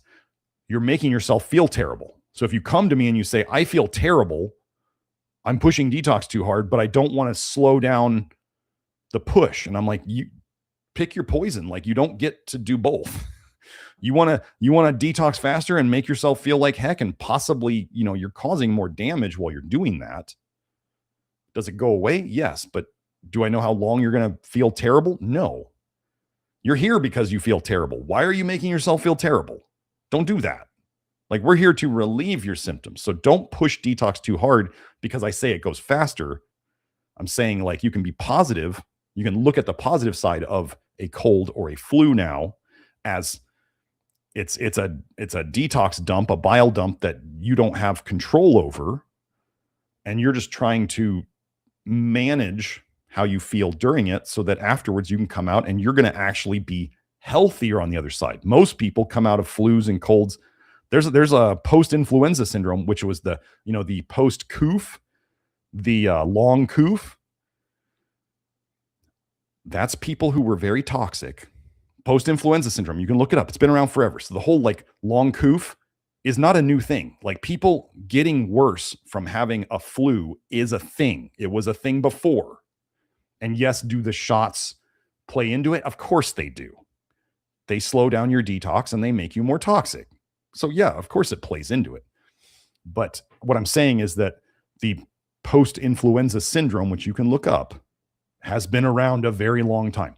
So people detox too hard, that bile dump eats holes. They then leak more bile permanently after that because they're doing a bunch of toxic things. They're making their bile more toxic. They caused a bunch of damage during their flu because of extra, and they're not doing anything to fix it. And then they're taking things that are making it worse. All the typical supplements out there and all the meds. So we are not doing that. We are putting in less toxins. We are helping toxins to get out. We are trying not to push things too hard. And so what that means is when you have a big detox cycle like a cold or a flu, you can come out the other side and feel better. And your health improves. This is the base misunderstanding that conventional medicine has about sickness. So we're not trying to get sick. Don't try to get sick. You know what I mean? Don't push things too hard. But okay, let me see. Okay, so yeah, Sergio said the smell of urine. Chrissy said the smell of urine. Chrissy said something else. Chrissy said she thought space weather too. Only can say that here or people think I'm crazy. I think I'm going to do a space weather episode. I've got Beth really wants me to do, and I'm going to do this. We're going to do a revised, unupdated food, like best foods for, this approach. We're going to do a diet episode again. And I did want to do a space weather episode, just to go over like what to look at on your phone. And, it's not to obsess over. It's just, it is there. People are bringing up planetary alignments like that. There was a huge geomagnetic storm. Was it last weekend? Huge, like KP8 for extended periods of time. It was nasty. It took about a day for it to start affecting me, but then I was really tired, and kind of zonked me out. And so here's an again, people can react totally opposite. Kelsey stayed up all night and worked on stuff around her house when the space weather was really hitting. The KP was like 8. I was like zonked out in bed. Why is it different? I don't know. They say opposites attract, maybe. So maybe that's Kelsey and my thing. we get the opposite symptoms from space weather. And then my buddy here gets the same symptoms as me. So who knows? The other thing that Sergio said in his super chat, his last super chat so far, was F Paul Saladino and Morley Robbins. I believe he said alt killed me. I think he means almost. Those guys, man. If you look at Paul Saladino on his recent videos, he is so red, like Liver King red. That's a sign of a messed up liver, folks.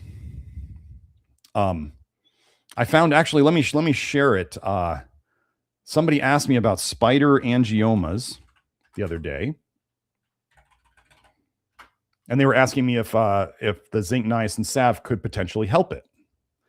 Well, I went and looked it up. So here, let me share my screen, Joe. Where were we? There we were. Let me share. There it is. Okay, Joe, if you could bring this up. Is it up? There we go. Okay. So let me zoom in a little bit. So for those of you who, this is a spider angioma, right? And now what I'm saying here is this is like, I'm not saying this is the same as red skin. I'm saying this is a different variation of or a skin redness, if you wanted to call it that, right? It's a different thing than overall red skin, but I'm just saying this is Wikipedia. Now, Wikipedia is not where I go generally. I just went here and I found some very interesting stuff, right? So a spider angioma is a type of telangiectasis, swollen spider-like blood vessels on the skin. often containing a central red spot and deep reddish extensions, which radiate outwards like a spider's web, okay? Look at what they say to try to cover this up. They are common and often benign, presenting in about 10 to 15% of healthy adults and young children. However, having more than 3 of them is likely to be abnormal and may be a sign of liver disease and or hepatitis C. If you haven't seen my hepatitis C episode, that's toxicity. It also suggests the probability of esophageal varices. So that's like basically varicose veins in your throat, in your esophagus, I should say, in your esophagus. Okay. So I love how they say one's not a problem, but 3 or more is. Wouldn't 1 be what happens before the second one, and the second one happens before the third one? So wouldn't we want to, if you have one of these, I'm not saying you're like doomed if you have one of these. I'm saying if you have one of these, this is a redness of the skin, if you will, your liver's not as happy as it should be. Because, right, if 3 is literally like liver disease, a marker for potential liver disease, or hepatitis C liver disease, then and esophageal varices would be weaknesses in the blood vessels around the esophagus. Pay attention. Like, your skin is a reflection of the liver and your health in general. So the skin is also one of the last places where these things show up. So I'm not trying to scare you if you have spider angiomas. I just thought it was really interesting when I was looking at this and I saw a connection of the skin, especially skin redness issues, to the liver. So that's all I wanted to say on that. Okay. But yeah, Morley Robbins is the bioavailable copper guy. He's basically made up his own theory as to why everybody's sick. And, it's the bioavailable copper and iron. And is iron a problem? Yeah. Is the solution to it to eat more copper and eat more vitamin A, like he says? No. Here we have Sergio saying between Saladino and Morley Robbins, they almost killed him. So obviously they aren't onto the solution. An ex-hospital administrator coming up with the cure to all disease. Sure. Hey, folks, here's a tip. Here's a tip. If someone in the past worked in the government or worked at a major university or worked in, what was the other thing? Worked for pharma. You will be the safest if you assume. And now they're coming out and they're a whistleblower and they're telling everybody all the truth. They're a Fed. They're controlled opposition. If they worked for pharma or they worked for the government, they're Fed. If you assume that, you'll be safe. One of the things I always wondered was why, Anthony Mawson, one of our heroes here, he wrote a paper on how kids who got shots were sicker than kids who didn't. They basically forced him out of the university he worked at. They forced him into retirement, basically. Whereas Stephanie Seneff works at MIT, and she writes all sorts of anti-shot stuff and all sorts of the bad guys are doing all this and glyphosate is toxic and all this. And yet she's still working at MIT. I find that very interesting, why she's allowed to stay there and say all these same things and not get basically canceled like Anthony Mawson was.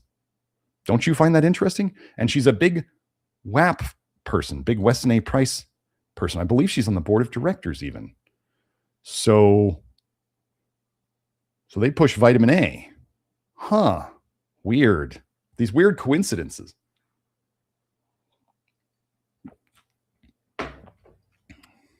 Now, I've said very positive things about Stephanie Seneff before because she helped me figure out that when I took too much MSM, that I basically was converting into hydrogen sulfide in myself, and I was self-poisoning with MSM turning into hydrogen sulfide. And when she told me it was probably hydrogen sulfide, I then did my research and I figured out how to fix it with mega dose IV and intramuscular injections of B12, hydroxycobalamin. Cobalamin B12 is a remedy, an antidote for hydrogen sulfide. It's in the literature. So I used an antidote. Am I suggesting everybody go out and take a bunch of B12? No. I use it as an antidote. I've talked about this before. That was the worst health mistake I ever made in my life, was mega dosing MSM, as in methyl sulfonyl methane, the supplement. Organic sulfur, as they like to call it. Oh yeah, Joe's posting one of the papers from Anthony Mawson about the COOF and how it's connected to the body dumping vitamin A, particularly retinoic acid, into the bloodstream from the liver. So yeah. Sergio is asking, Sergio is all about the super chats today. Is sorghum better than white rice soaked in charcoal? You know, there is the whole fad of sorghum helping to reduce, I believe it's reduce 5-alpha reductase, or is it increase? Anyway, it helps you make more DHT, dihydrotestosterone, which is really the main masculinizing hormone. It's not testosterone. It's that testosterone turns into DHT, and that does the main masculinizing stuff. I tried sorghum. I just don't like it. It doesn't taste good. Not enjoyable to eat. So if you do well on sorghum's fine. Is it better than white rice soaked in charcoal? I mean, it's got some more fiber. There is the potential biological activity of it helping to increase DHT potential. There's plenty of people out there on the internet who said they ate sorghum every which way from Sunday. Like, you can get sorghum syrup, which is like honey, right? You can get the sorghum grains, you can get sorghum flour, you can get sorghum everywhere. And there was guys doing everything with it. And they're like, it didn't change my DHT levels at all. So I don't know. It's just one study that says that it affects the enzyme that helps produce DHT. Everything else tended to reduce DHT except sorghum. But yeah, I bought like a 25-pound bag, and I think I probably used about a couple pounds of it before I was like, I don't like this stuff. Like, I'm just not going to eat it. So try it, see if you like it. I generally think if you guys are willing, I think soaking any grain in charcoal is probably a good idea. If you're willing to, I think it's a good idea. Oh, Sergio said it's very hard to eat. It makes my butt hurt when I poop from it. Then don't. They've used sorghum to make like gluten-free beers, and they don't. I've had them. They don't taste very good. So Sergio said he soaked it for a whole day, and he still had that. Yeah, I cook it in. I was cooking it in my Instant Pot, making like a stew out of it, and I just didn't enjoy it. Remember, if you don't enjoy stuff, you're not going to do it for very long. This is why MSG can really help with the diet, is because MSG makes everything taste better generally, as long as you don't do too much. Okay. Yeah, Joe posted where I was talking about Mawson's vitamin A work and all the like 34 studies that he's done on connecting vitamin A to various disease conditions. It's his body of work is amazing. Okay, so I'll get this question real quick. Hamza says, Doc, I'm an undertype. I drink processed juice from the grocery store every day for calories in. Should I worry about the quality of liquid that's in it? Yes. Yes. Absolutely.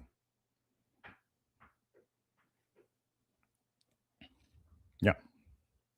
I mean, so you have to think, is it, if you were only about calories and you're just drinking juice for sugar, basically, then, you can just, I mean, I'm not saying to do this, but if it was all about calories, like, you could just drink sugar water. I'm not saying to do that. I'm saying that if it's just calories, then, like, you don't want to drink a bunch of apple juice that is full of arsenic. That would not be helpful to the situation. But also, I mean, we know drinking sugar is not going to be great either. Don't, Hamza, the big thing here is don't force in a bunch of extra calories if it's not actually helping you to gain or maintain your weight. Like if we've had people who eat 5,000 calories a day because they're undertypes and they're trying to gain, and then they gain like 2 pounds from it, and they have to force feed themselves all day long every day to get those like 2 pounds. And if they stop eating all that food, the 2 pounds just goes away. All of that food they're eating is more of a load on their liver. Your liver has to process all the food too.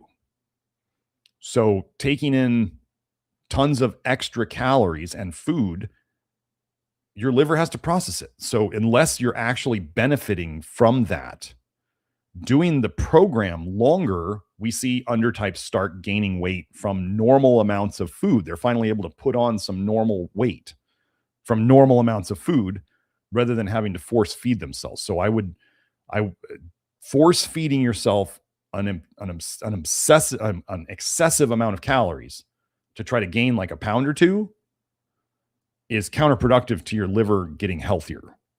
Like, we don't want you wasting away. We also don't want you force feeding tons of calories to gain like 2 pounds and then lose it as soon as you stop. So that's everything that comes in has to go through your liver. So if you load it up, then yeah. Okay, so we got Rory Kings North says, just got blood test result. I have 18 nanomoles vitamin D and 119 ferritin and 48 UIBC. How can I lower that and raise vitamin D? I'm in the UK, so no sun. Okay. Actually, I have a testimonial for next week about inside the Love Your Liver program, Rory. There's do it yourself like UV setups.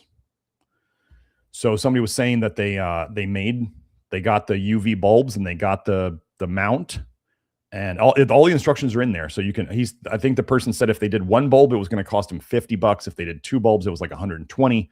I think they said they might do 4 next time. I don't know. But I'll go over that testimonial next week. I don't have it right now. Well, maybe I should.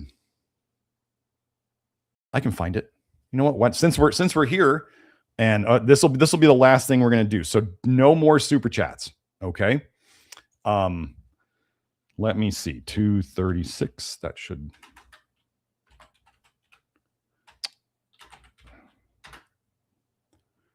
Let me go find it.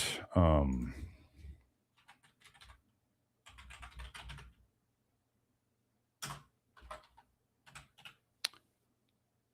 it is. Okay, let me get the view right.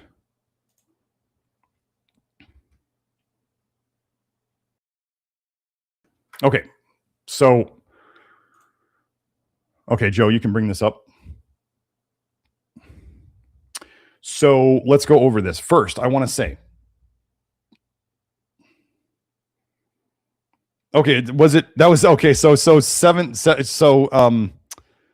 am I trying to say? Rory, you may want to talk to 1791 West or W on the chat, because that was him who wrote this testimonial. So I'm going to read it, but yeah, you may want to talk to him in the chat. The big things, I went over this on Twitter the other day. The big things that you want to do to both get that will make you healthier and will help your vitamin D levels to get towards the right range. Okay. These are the things. So vitamin A, the toxin we call vitamin A, is antagonistic to vitamin D. So what that means is, for people who don't grok this right off the top, there's a so-called vitamin D deficiency epidemic. And here I am saying there's a vitamin A toxicity epidemic. And the research is very clear that vitamin A is antagonistic or fights against vitamin D. So if I say there's a vitamin A toxicity epidemic and everybody else is saying there's a vitamin D deficiency epidemic, and they're not fixing the vitamin D deficiency epidemic very well with all these pills, they're not fixing the symptoms of it at all. Osteoporosis is not any less since the vitamin D fad came around. It's the vitamin A toxicity that is causing the vitamin D problems. You know, vitamin A is also antagonistic to vitamin K. What does everybody tell you should take with your vitamin D? Oh, you should take vitamin K2 with your vitamin D. Well, what if you stopped the vitamin A toxicity and then you stopped fighting against your own vitamin D production and you stopped crushing your vitamin K levels? I have a whole video on my channel showing the research that shows that vitamin A depletes vitamin K. So instead of having to take vitamin K with your rat poison vitamin D supplements, what if you just stopped being vitamin A toxic? And then your vitamin D would rise internally like your body would want it to, and you wouldn't deplete your vitamin K. So that's the start. Then it has been shown in studies that these three things, if you don't have enough of them, your vitamin D levels will go down. Total protein, zinc, and magnesium. Okay? So if we fix the vitamin A toxicity, and then we are getting our protein, our zinc, and our magnesium, that would be the basics of helping your vitamin D levels to go up to what they could potentially without light. That's what you could do without light. Oh, the other thing is that UV light breaks down, helps the detox process of vitamin A in your skin. So that this is where light is important, where people say, so is it that light increases your vitamin D, or is it that the light is actually breaking down the vitamin A that's in your skin that is the antagonist to vitamin D? Do you see how we can look at this from a different angle now? So we have, oh yeah, and this is very important. 1791W said you can and will get a sunburn from those bulbs if you're not careful. Anytime you're going to do any kind of tanning bed or spurty or one of these home setups like 1791 West posted, do less at the start. Don't burn yourself. Like Kelsey, when she first got her spurty, she thought, oh, the goggles aren't that big of a deal because I'm not looking at it. She actually got a little bit of a retinal burn from the bulbs. Like, take this stuff seriously. Don't FAFO, okay? Or F around and find out. Like Kelsey fixed it. You want to know what Kelsey helped use to fix her eyes? She did flush niacin. Imagine that. So don't mess around with these things. Like, respect them. I remember getting a burn from a tanning bed once because I went at the gym I went to. They had the tanning bed that I always used. They had two tanning beds. They had the one that I always used, and I knew that like 5 minutes was perfect. But then one day somebody's in that room and I didn't feel like waiting. So I go in the other room and I did 5 minutes and it was too much. And I came out of it smelling, as you guys know who have done tanning beds, I came out of it smelling a little crispy.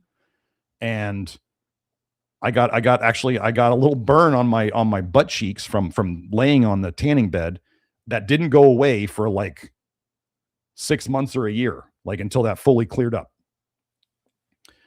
So don't start slow. Okay? Start slow with this stuff.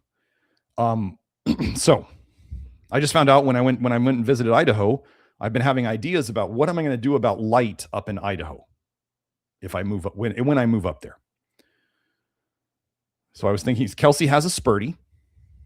Okay. I'd be moving in with Kelsey. That would be the point. But she has a spurty. I'm thinking I could make one of these setups too. I was also thinking that in the room, the place where I'm going to have my study up there, I can put up, I was thinking I'm getting a board and mounting like maybe 4 or 6 of those reptile bulbs that have UVA and UVB, and just having that as kind of like a light in the room. So it's not so bright that I have to wear goggles, but it's also enough that it would, that's all the reptiles do, right? That they just get those bulbs and it seems to be enough for them. So if I do 6 of them just as like a background light, it's not necessarily going to do tons for my vitamin D level, but it's better than nothing is what I'm saying. Or I put it in the gym because we'll have a home gym there too. Oh, thank you for the super chat, Rory. So that was, so yeah, let me read this now. Just wanted to share a couple victories and give a testimonial for the do-it-yourself UV/vitamin D light in the articles here. Way back before I started on the vitamin D pills, my serum levels were in the mid-20s. On the pills, they were in the mid-60s. Now, after 3 years without any pills and about 2 months using the vitamin D light, my blood work just came back at 51.5 nanograms per milliliter. Pretty cool. That's using it 3 days a week. In case anyone is curious about specifics, I got a 4-foot light fixture that has 4 slots in it and only use 2 of these bulbs that supposedly do 75% UVB and only 25% UVA. That's very similar to one of the Spurdy lamps. I think 75% UVB would be the vitamin D lamp. Yeah, the tanning lamp is more UVA. Okay, I paid more than I needed to for the fixture because I was skeptical about the efficacy of this setup, so I wanted to be able to add more bulbs if needed. All in all, I'm about $170 into it, but I could have done it for more like $120 with the 2 bulb setup. If I knew I could get away with just 1 bulb, I probably could have built this for $50. He put this link here. I'll just click on it. So these are the bulbs. Agromax. Maybe they're real popular with like the cannabis growers. Who knows? I don't know. Anyway, pure UV T5 fluorescent grow light bulb. So anyway, there's that. Joe, I'll send you this link. There's that. And so let me get back to the. Oh, did I not share it? I didn't share it. There we go. Sorry, I've shared the tab. So I sent you the link, Joe. This is the Amazon page for it. $14 for that bulb, but you got to get the bulb, mount, the fixture. So anyway, that's here it is. Okay, I don't know anything about the brand. This is just what's 1791W used. So let's keep reading. Before I shower, I'll stand in front of it for 4 minutes front and then 4 minutes back at about 30 inches away where I can feel the warmth. Oh, sorry, I got to switch back. You're right. Thanks, Joe. Before I shower, I'll stand in front of it for 4 minutes front and 4 minutes back at about 30 inches away. So that's like a little less than 3 feet where I can feel the warmth and also comfortably grab the light to flip the switch. The plan is to use it from November to March every year. The other victories are also in the blood work. In the 15 months I've been here, my zinc has gone from the low 80s to the low 90s. Vitamin A is down to the low 30s. That's good. We would love for it to be below a 20, but we'll get there. My CMP test, that's comprehensive metabolic panel, that's called like the liver and kidney panel, where they do the electrolytes, shows all of my electrolytes correcting, assuming here back to the middle of the range. LDL cholesterol, the bad cholesterol that definitely transports vitamin A around your system, dropping from 125 to 98 to 96, and my carbon dioxide levels being back in range. It's always been a little above the upper end in the low 30s. Places that have not yet improved are my A1C, my waistline, and my CRP, but it's a work in progress. A1C is a big one, and it's most likely driving the other two, so I'm working on my diet. You're working on all of it, right? It's all, there's things that will fix themselves early, and then there's things that fix themselves later. And we don't have a specific order on how this works. So this is just, again, he put the picture of the bulb here, and then we have this and this testimonial down here that you're seeing. This, I went over this last week. So there's the vitamin D bulb setup, and we have the directions for that linked in the Love Your Liver program. So again, like he was saying, okay, so if he stands, he's got his setup in his bathroom. Or sorry, well, he does it before he showers. I don't know where he said he has it set up. Anyway, 30 inches is the distance he's doing. If he changes that, like if he one day stands 18 inches away from it, he's going to get a burn. If he starts standing too far away from it, he may not get as much of a benefit. So what would it be better to start out doing? Be further away from it and then move closer as you know that it works. Or if you're going to stand further away from it, you might need eventually to figure out that you need more time. So just go tread gently, tread lightly with light, especially if you're making your own home setup. Like, do not assume, like, start with a minute.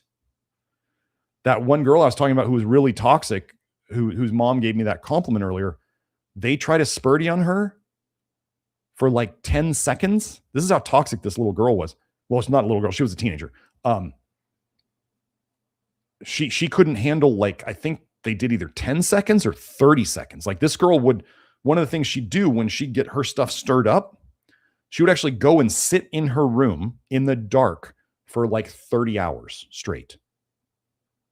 So she did not like light because she was so toxic, and any light would kick up a bile dump and stir up toxicity. So then as we got her less toxic, then one of the big wins, her mom says, was she came out, she went on a Halloween trick-or-treating. That was a really big deal because she didn't want to be around people. She didn't want to be outside. She didn't want to do any of that stuff. And that was one of the really big wins that she had. So yeah. But light will stir up stuff. So key thing on anything UV, spurty, reptile bulbs, DIY home UV lamp. If you are noticing negative skin changes, whatever they are, I'm not going to name them all. If you are noticing skin changes that you don't like, you're doing too much, back off. It's very simple. Doc, it hurts when I do this. Well, then don't do that. You're seeing skin changes. You're probably what you're doing is you are mixing, you're still too toxic and you're doing too much light. So for the amount of toxicity you have left, you're doing too much light. So you're going to get less toxic over time. So for right now, we adjust the light.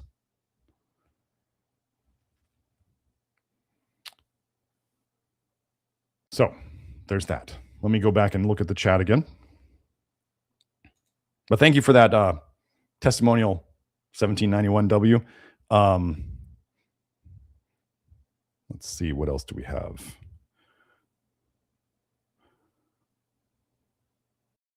Okay.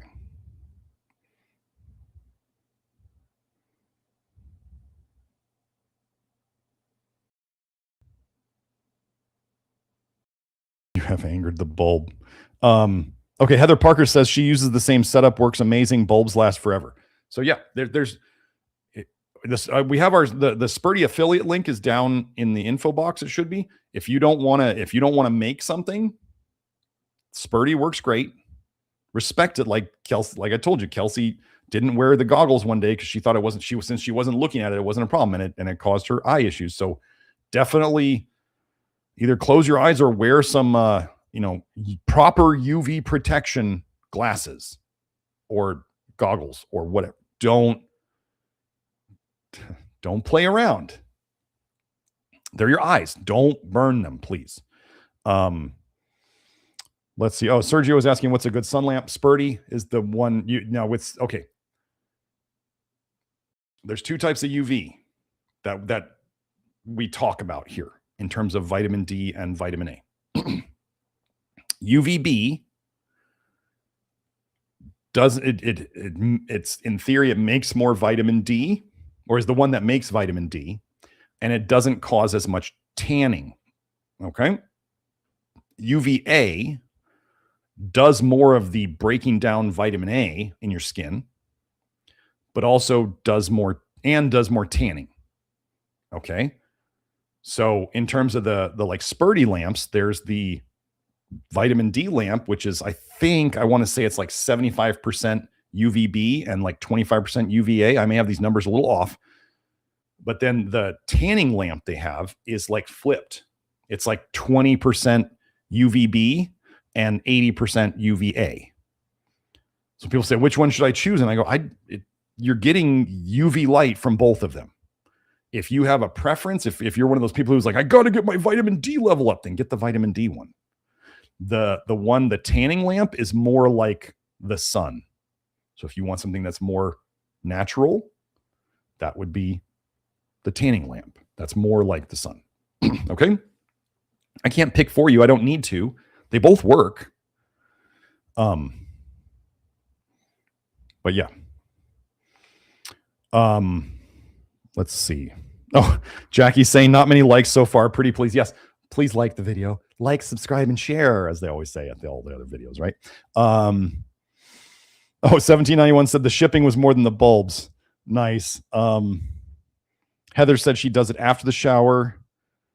JJ Hemcrete Bear said, Shalomi, homie, prayers for you, my brother. Moto J81, you got it, buddy. Yeah, Moto J's had a lot of trouble. If any of you have had success in dissolving gallstones, he asked a question in the chat. If you guys have any tips for him, he's had a real tough time getting rid of these. He's tried a bunch of things. we're trying to help him avoid the surgery is what we're trying to do, but we just haven't been able to penetrate this problem very well. Yeah, keep up with the warmth. Moto J, keep up with the warmth on it. Keep up with, if you have any kind of red light or infrared light or any kind of laser stuff over that area, I would definitely do that. Yeah. That's been a tough one. We've had a lot of success with other stuff, with other people's gallstones. We just haven't been able to nail his and get that moving. That's been disappointing. Beth was asking, is there anything you would add to a humidifier to help with the dry air and breathing? Some people have talked about, I mean, you can always add any of the opposite of antioxidant stuff to a humidifier. There are people online who would say that they've added hydrogen peroxide to a humidifier and had positive things, because that also does what we were just talking about, the opposite of antioxidizing. So, okay, well, I want to hit on this question, but yeah, those are the things that you could add. Sergio says, why does coconut charcoal make me pee so much and hardwood not that much? Don't take coconut charcoal at all. Don't take it. I learned, so coconut charcoal is made from coconut shells, moldy coconut shells. I talked to Topher. Is it Topher Grace? I forget his last name. Topher is with the, he used biochar. He makes biochar. I think it's something gold.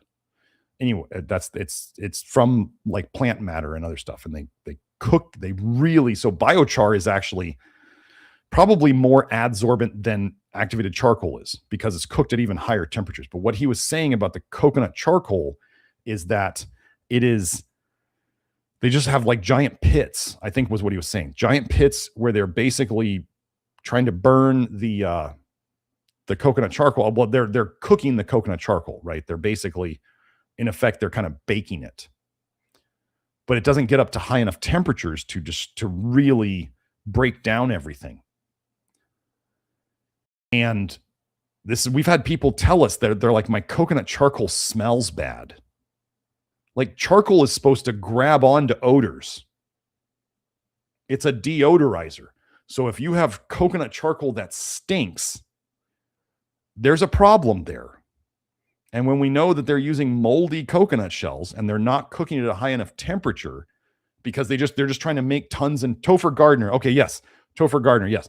I knew it was a G. So yeah, don't use coconut charcoal. It's just, that's like the normie charcoal. It's garbage. And you're saying, why do I pee so much on coconut charcoal and you don't on hardwood activated charcoal? Hardwood activated charcoal is generally cleaner. It's more expensive, a little bit more expensive, but it's better. It's just better. It's harder to find because everybody wants to use coconut charcoal because it's cheap. Because they just figure it's charcoal. Why not use it? You're actually sitting here saying you have different symptoms from it, because they didn't break down everything in the coconut shells when they made it. That's why. Yeah. So good question. Yeah. What's the, you may want to look into this. Why am I'm getting my names mixed up. Moto J, you may want to look into, I'm going to try to look it up. But there is, as somebody mentioned, Cat B4918 said, I thought there was an ultrasound procedure to break up gallstones. There is. It's not easy to find. Let me look it up. Was it ultrasound or was it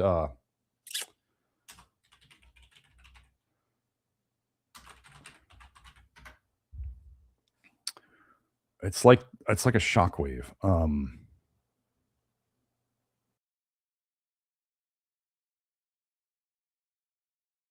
Electrohydraulic lithotripsy. That's what it is. Okay. Yeah, if you look up lithotripsy, let me look that up.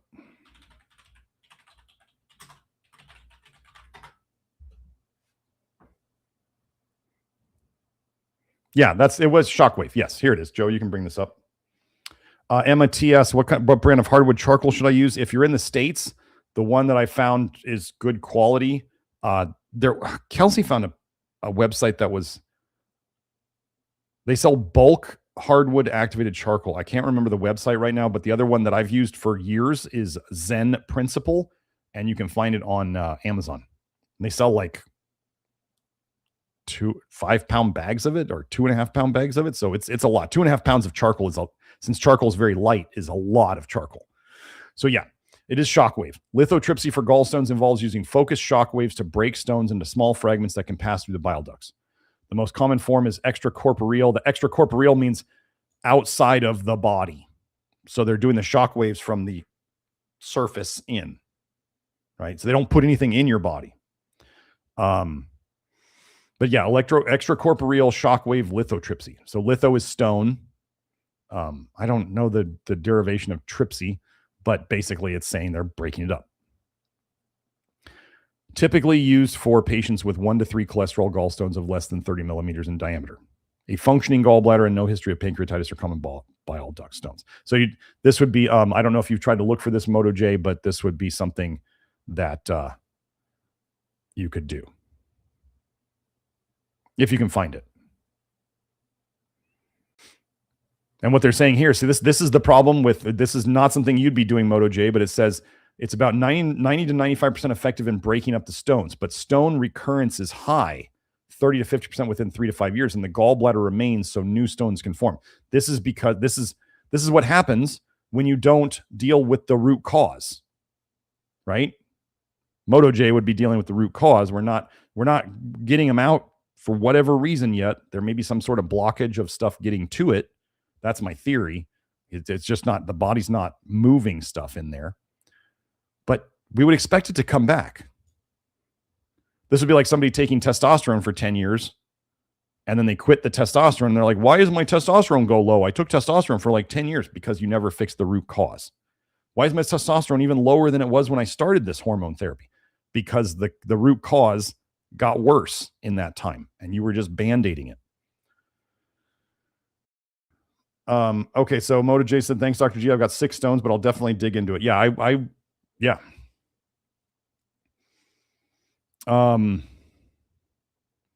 Sergio said he got the Star West Botanicals activated charcoal. Yeah, I would, if that's hardwood, Sergio, I would, let me just see if I can find it.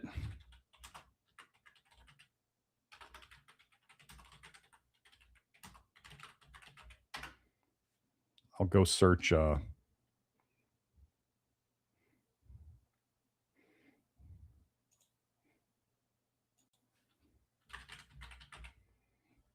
that's not it.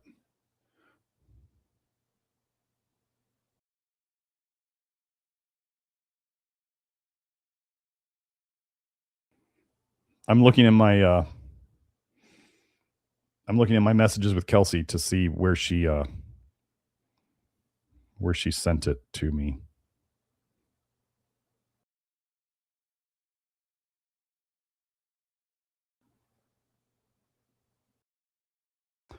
I have a lot of messages where I mentioned charcoal.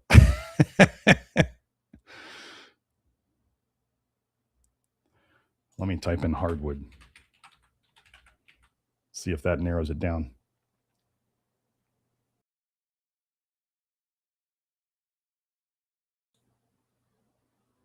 Yeah, there it is. Bi-activated. Okay, so this is it. This is the one that Kelsey sent me.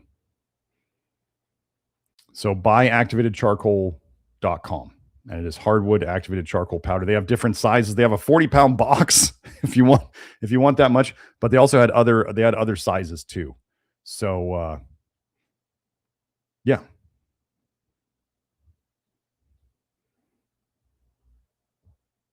That's that. Like I talked to Topher Gardner about his biochar, because if it is actually better than, if it's even more adsorbent than hardwood activated charcoal, I'd love to use it. He sent it to me. He sent me the stuff that people use in their gardens or to help plants grow, and it's in chunks, like little chunks, and I just, Finding somebody who will grind that up. Here, Joe, let me send you the link.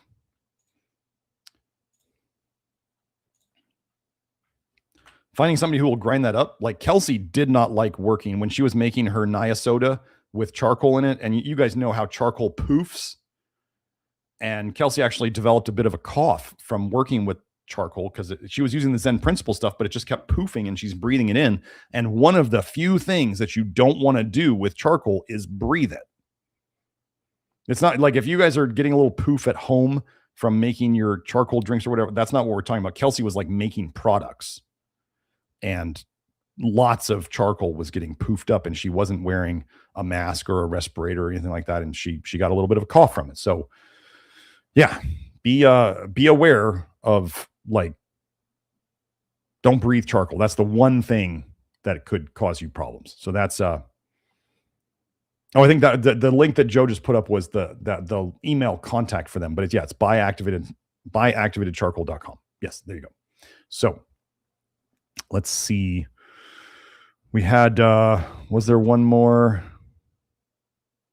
Let me go and look at I got to wrap this up here, but let me go and see if there's any more stuff.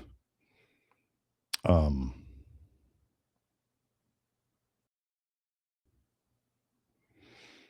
JJ Hemcrete Bear says, I know Topher, we chatted and hung out at Beartaria National Festival 2025. My booth was right next to his. It was great. I'm hoping to have a booth at his festival in May in Ozarks. Should be epic.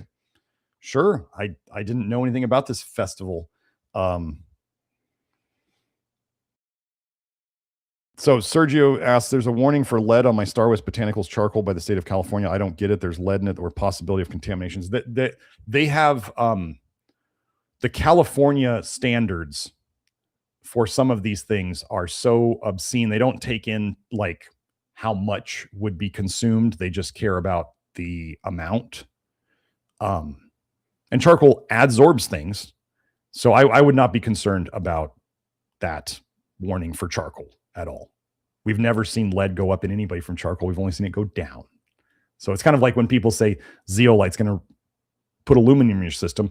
And as I went over in the zeolite episode, they poisoned mice with aluminum and they gave them zeolite and their aluminum, the poisoning went down. Overall, all the aluminum went down. So people are talking about things like that don't make sense in the real world. There's a lot of like controlled opposition trying to badmouth all supplements now. And they're just shotgunning everything because what they want to do, my theory is, so a lot of the people who are out there, right? They've grown tired of conventional medicines. They don't want to do that. They don't trust that. So what's left then? Alternative medicine and supplements. Okay. You guys know that I think most supplements are trash garbage. 99% of them. Okay. Does that mean that the 1% is bad? No. But what are the bad guys trying to do through the alternative channels? They're trying to badmouth all supplements. So now you're going to have groups of people who won't touch conventional medicine. Now they're scared away from all supplements, even the good ones. And what are they left with to do? They got nothing left. So they've been painted into a corner. All because there's no discernment or nuance going on. And there's no understanding of how the whole system works, like toxic bile paradigm is. So that's the problem. But that's what they're happy to do to you. Like the whole magnesium or the medicine girl magnesium thing. She didn't present any evidence that magnesium was bad for anybody in any way. Even a guy who wrote an anti-zeolite article, he said in the article, well, the research is really great on it. But pharma uses it in stuff and therefore it's bad.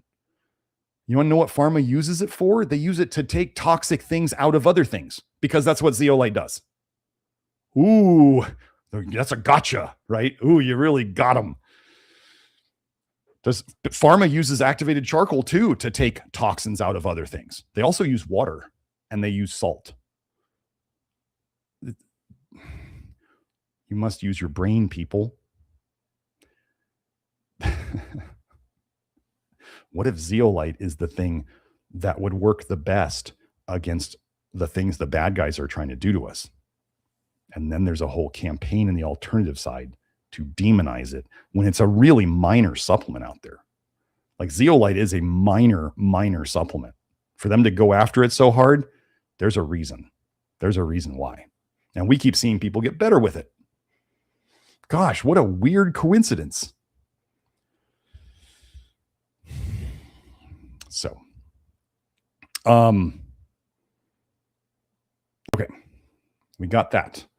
Then I think we're going to wrap it up. Let me just go take a peek and see if anything else popped up in the chat.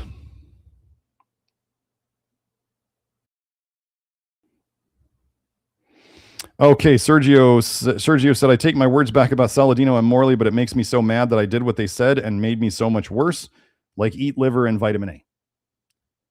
I mean, you have a right to be upset, Sergio, when they're out there claiming that they fix everything and they're making people worse, and then all they say is like, oh, you didn't carnivore hard enough, or you didn't take enough vitamin A, or you need to eat more copper foods. Whenever they start, I mean, can people make mistakes in any approach? There's people who make major mistakes in the low vitamin A approach. And like they're out there doing their own thing, whatever they think low vitamin A is, and they screw themselves up, and they often get better in many ways, but then they're like, well, I also had these problems come up. And I'm like, well, you weren't doing my stuff, because we don't just do low vitamin A. If you're doing Grant stuff,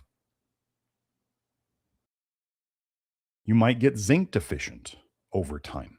You might have people already have a zinc deficiency when they're coming to this. And if they don't do their diet right, they can make their zinc deficiency worse.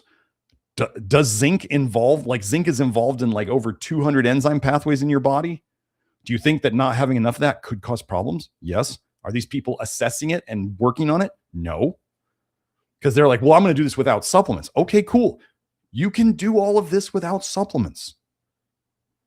If it doesn't work out for you, and you're still, if you believe that the food supply is depleted, the soils are depleted, which means the plants that grow in it are depleted, which means that the animals we feed those plants to are depleted.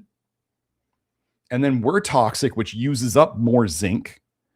And so we have all these things that are going on for, let's say, zinc deficiency. And you're a person who refuses to take supplements, but you can't get it from food. You paint yourself into a corner that you can't escape. That's just the reality of it.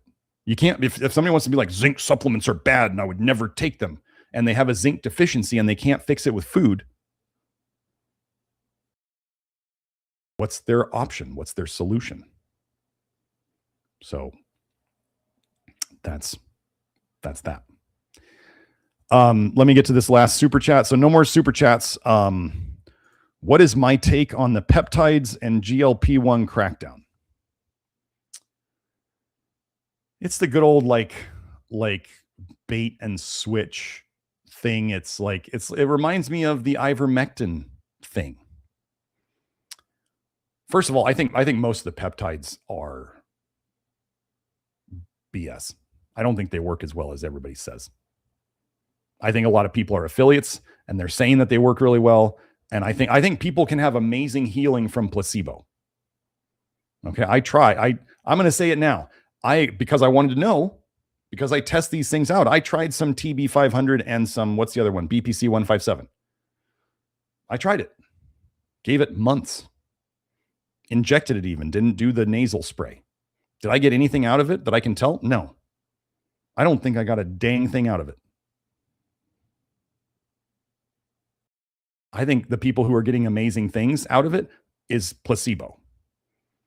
Now, I also want to say that if let's say certain bad guys out there wanted to sneak a bunch of nano stuff into people, especially let's say the type that are into fitness and into like fixing themselves and into becoming better people and generally on the more conservative side of thinking, that would be a hell of a place to put nano stuff, wouldn't it? Have people literally snorting it up their noses and injecting it? That was one of the things that came to me one day. I was like, oh my gosh, this would be like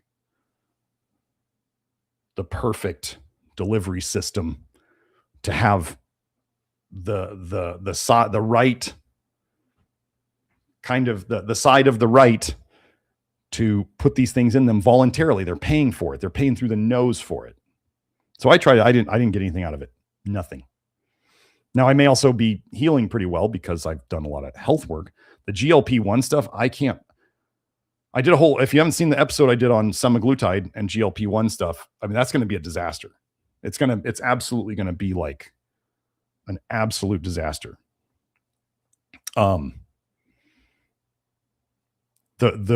toll will come due for it, but they also made it so that like, okay, so everybody, you know, they were letting all this stuff, like they weren't supposed to make weight loss claims, but then all of a sudden the GLP-1 makers, the pharma on their commercials, they're like, you might lose some weight from it. And then all the cheesy like weight loss centers are all pushing it. Noom, the weight loss program that I used back in the day, which was all about, you know, habit changes and psychology and all that stuff.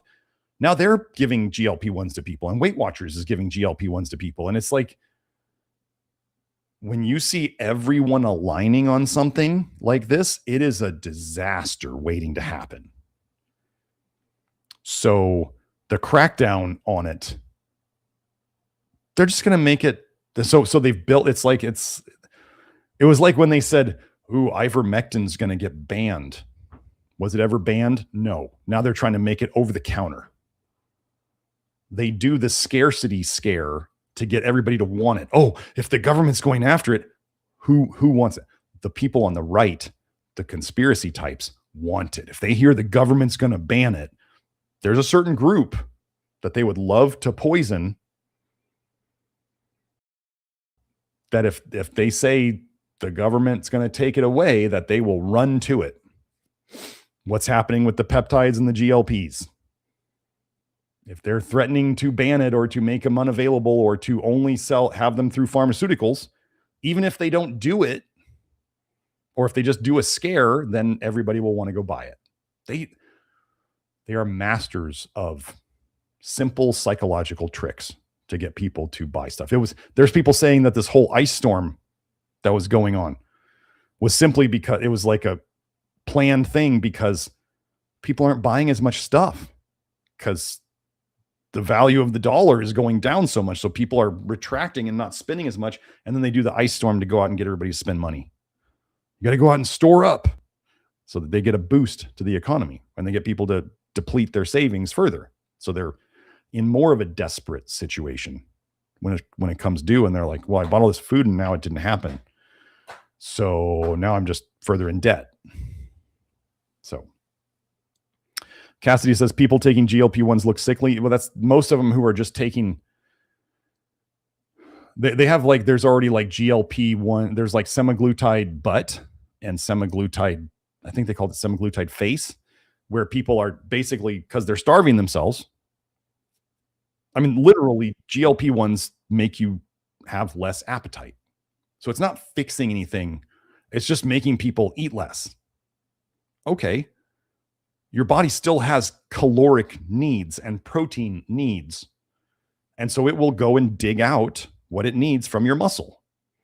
So these people, like my buddy Danny, who owns a gym, he was saying he was going to a business, like a networking group, and it was all men. And he said there was so many guys in there who are just taking TRT, testosterone replacement, and semaglutide because they want to be muscular and you know, lean, thin, whatever, but they refuse to work out. So they're just taking testosterone and semaglutide. It's going to be a disaster. It's just, Fernando, the Zeolite should be back relatively soon. It's actually I got I think the guy's going to give me an ETA today on it. So I can't give that to you guys because then everybody bothers Julie about when things are going to be back in stock, and we don't ever know until they actually ship it to us. So, but yeah, the semaglutide, but like people, one of the places you will lose muscle from the quickest, folks, when you are under eating is your glute muscles, the flat ass syndrome. Okay. One of the most important muscles you can maintain for aging healthily is your glute muscles.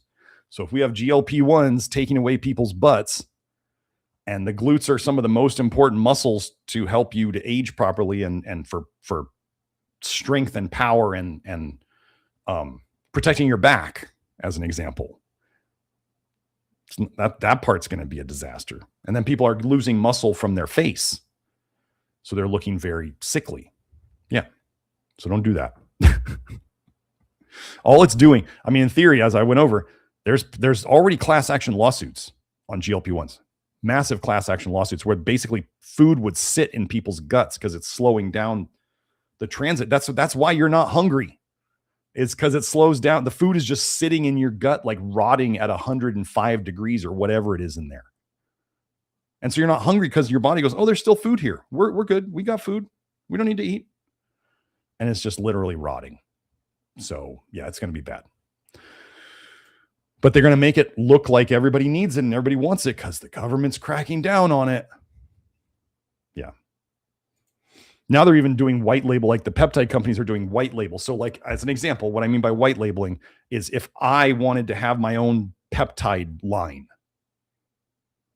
like I could find one of these companies and I send them my label and they slap my label on peptides. That's how like pedestrian and mainstream the peptide thing is becoming. Now they're all just like, we'll make your own brand of peptide.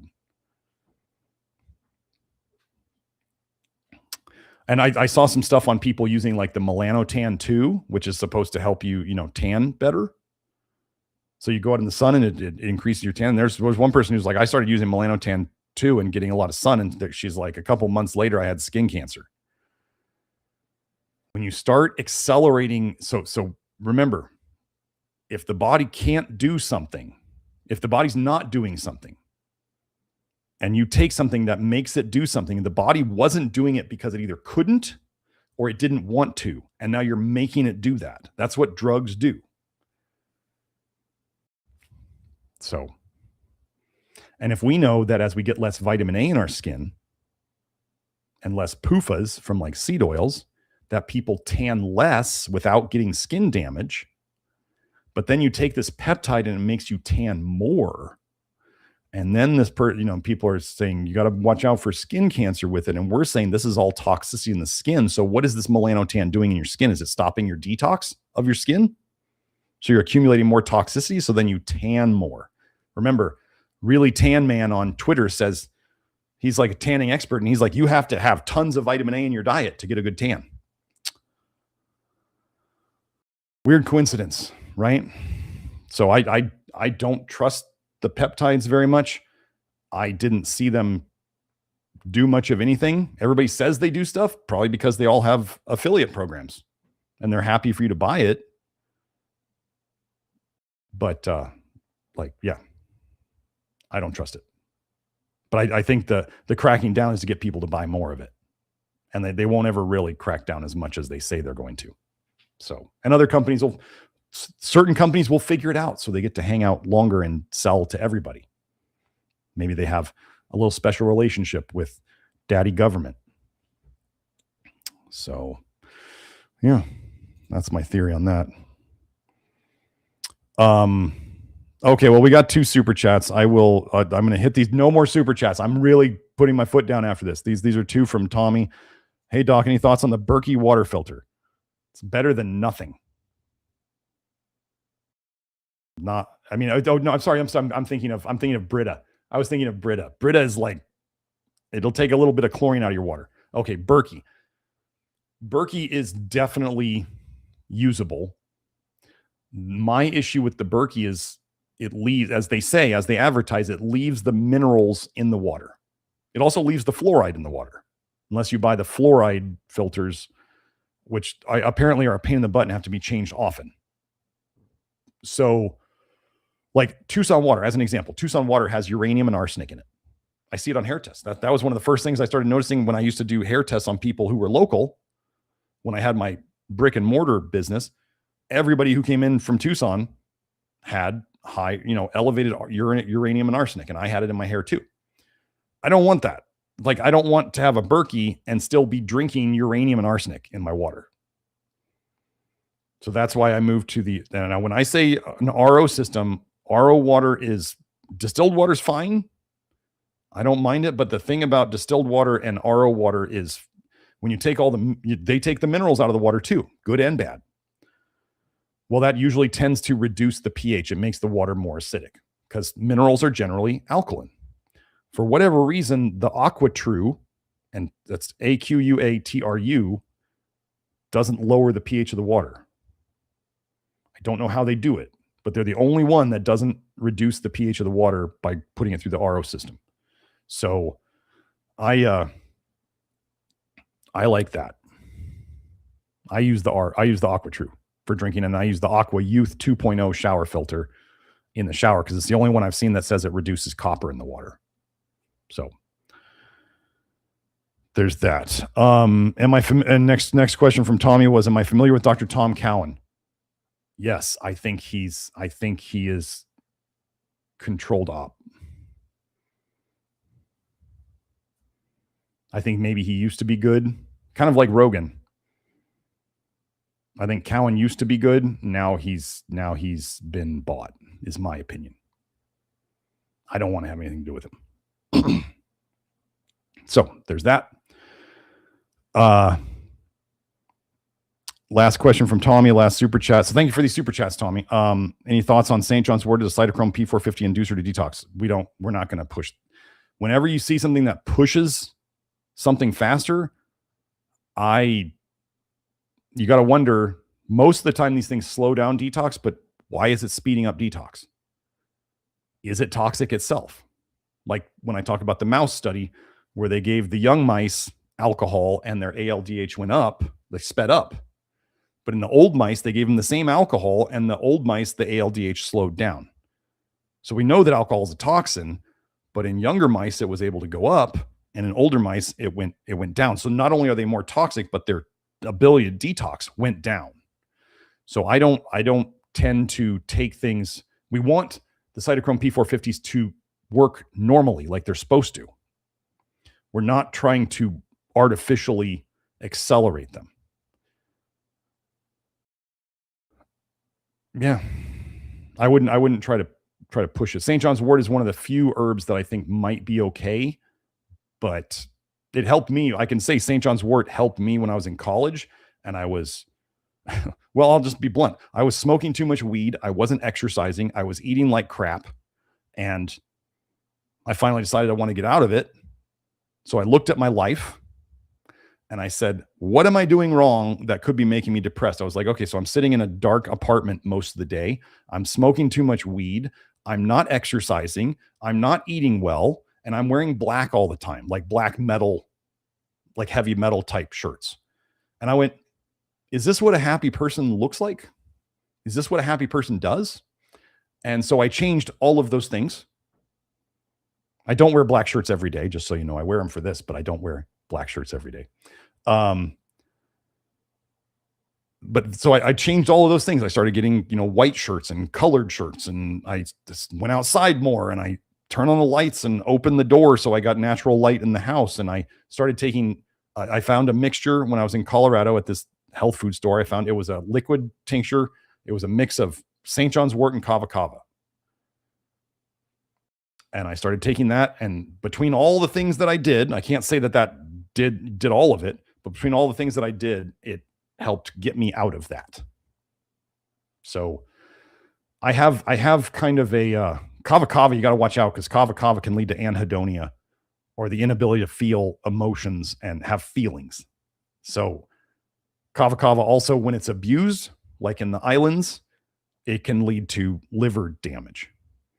I don't know that normal doses of kava kava, like if you wanted to go to a kava kava bar and have some kava kava in, like, as a drink to like chill out, I don't know that that's bad if you do that once in a while.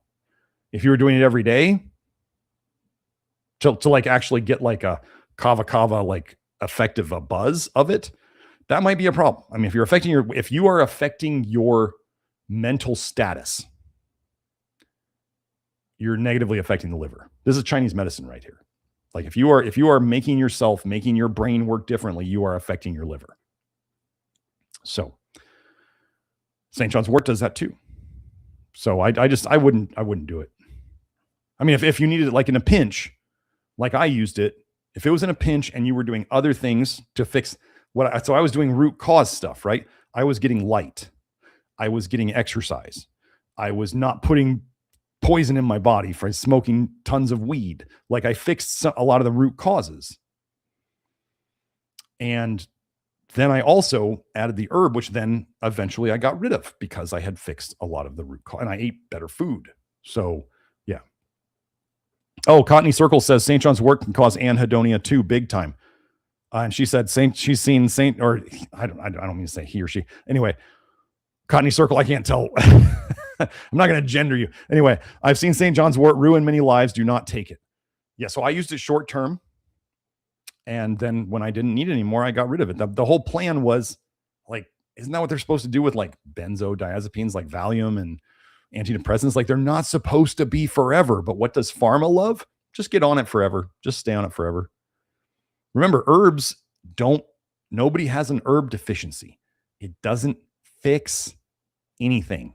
It makes you feel better. Remember, something like 70% of pharmaceuticals are based on compounds found in herbs. So they're related.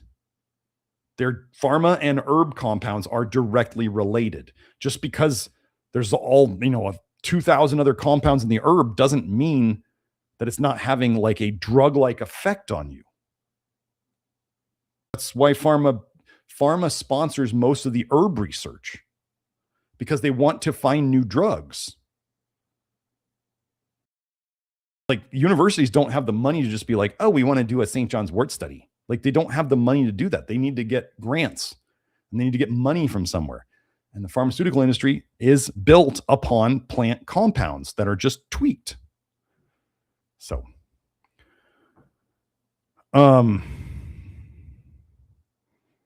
Christopher Oliver says kava and kratom are very synergistic, and the kratom is a P450 killer for sure. Kratom is nasty, dangerous stuff. I would stay far. Basically, folks, now they have like kratom stores. They have new money laundering stores for kratom, right? Just like they had money laundering stores for CBD. And like anytime you see a compound or an herb have entire stores dedicated to it, it's a money laundering operation. They just sell some herbs on the side. So yeah, Sergio says, can we vote somewhere to get you on Rogan or make a petition? They don't want me. They don't want me. Beth said, thanks for saying that about Cowan. He's worshipped in the truth movement. Yeah, I don't, the fact that Cowan is not joining with Jamie Andrews, who is showing like the literal microscope stuff that viruses are just proteins that are there. Like they show them on stuff that is not, that they know has no virus. They show the same things that are viruses on stuff that they know has no viruses, and then they show it on the virus stuff. Jamie Andrews is doing the hard work. Cowan is just out there saying stuff, and all the mainstream. Think of like Cowan is as mainstream as it gets. He is mainstream alternative. Cowan is absolutely mainstream alternative. So is Kaufman. They are mainstream alternative. They are controlled. There is stuff that they will not talk about. That's the thing about controlled opposition. It's not always what they talk about. It's what they don't talk about. Like when a lot of big influencers won't talk about a certain country over in the Middle East. They won't mention it. They won't talk about it. They're told not to talk about it. You can talk about everything else. Just don't talk about this one little country over there that might control everything. So, yeah. Well, okay, I got to wrap this up, man. You guys are saying great stuff, but Sergio said your show is honestly the best show I could watch. No BS. 10 times better than Joe's pyramids. Yeah, that's funny.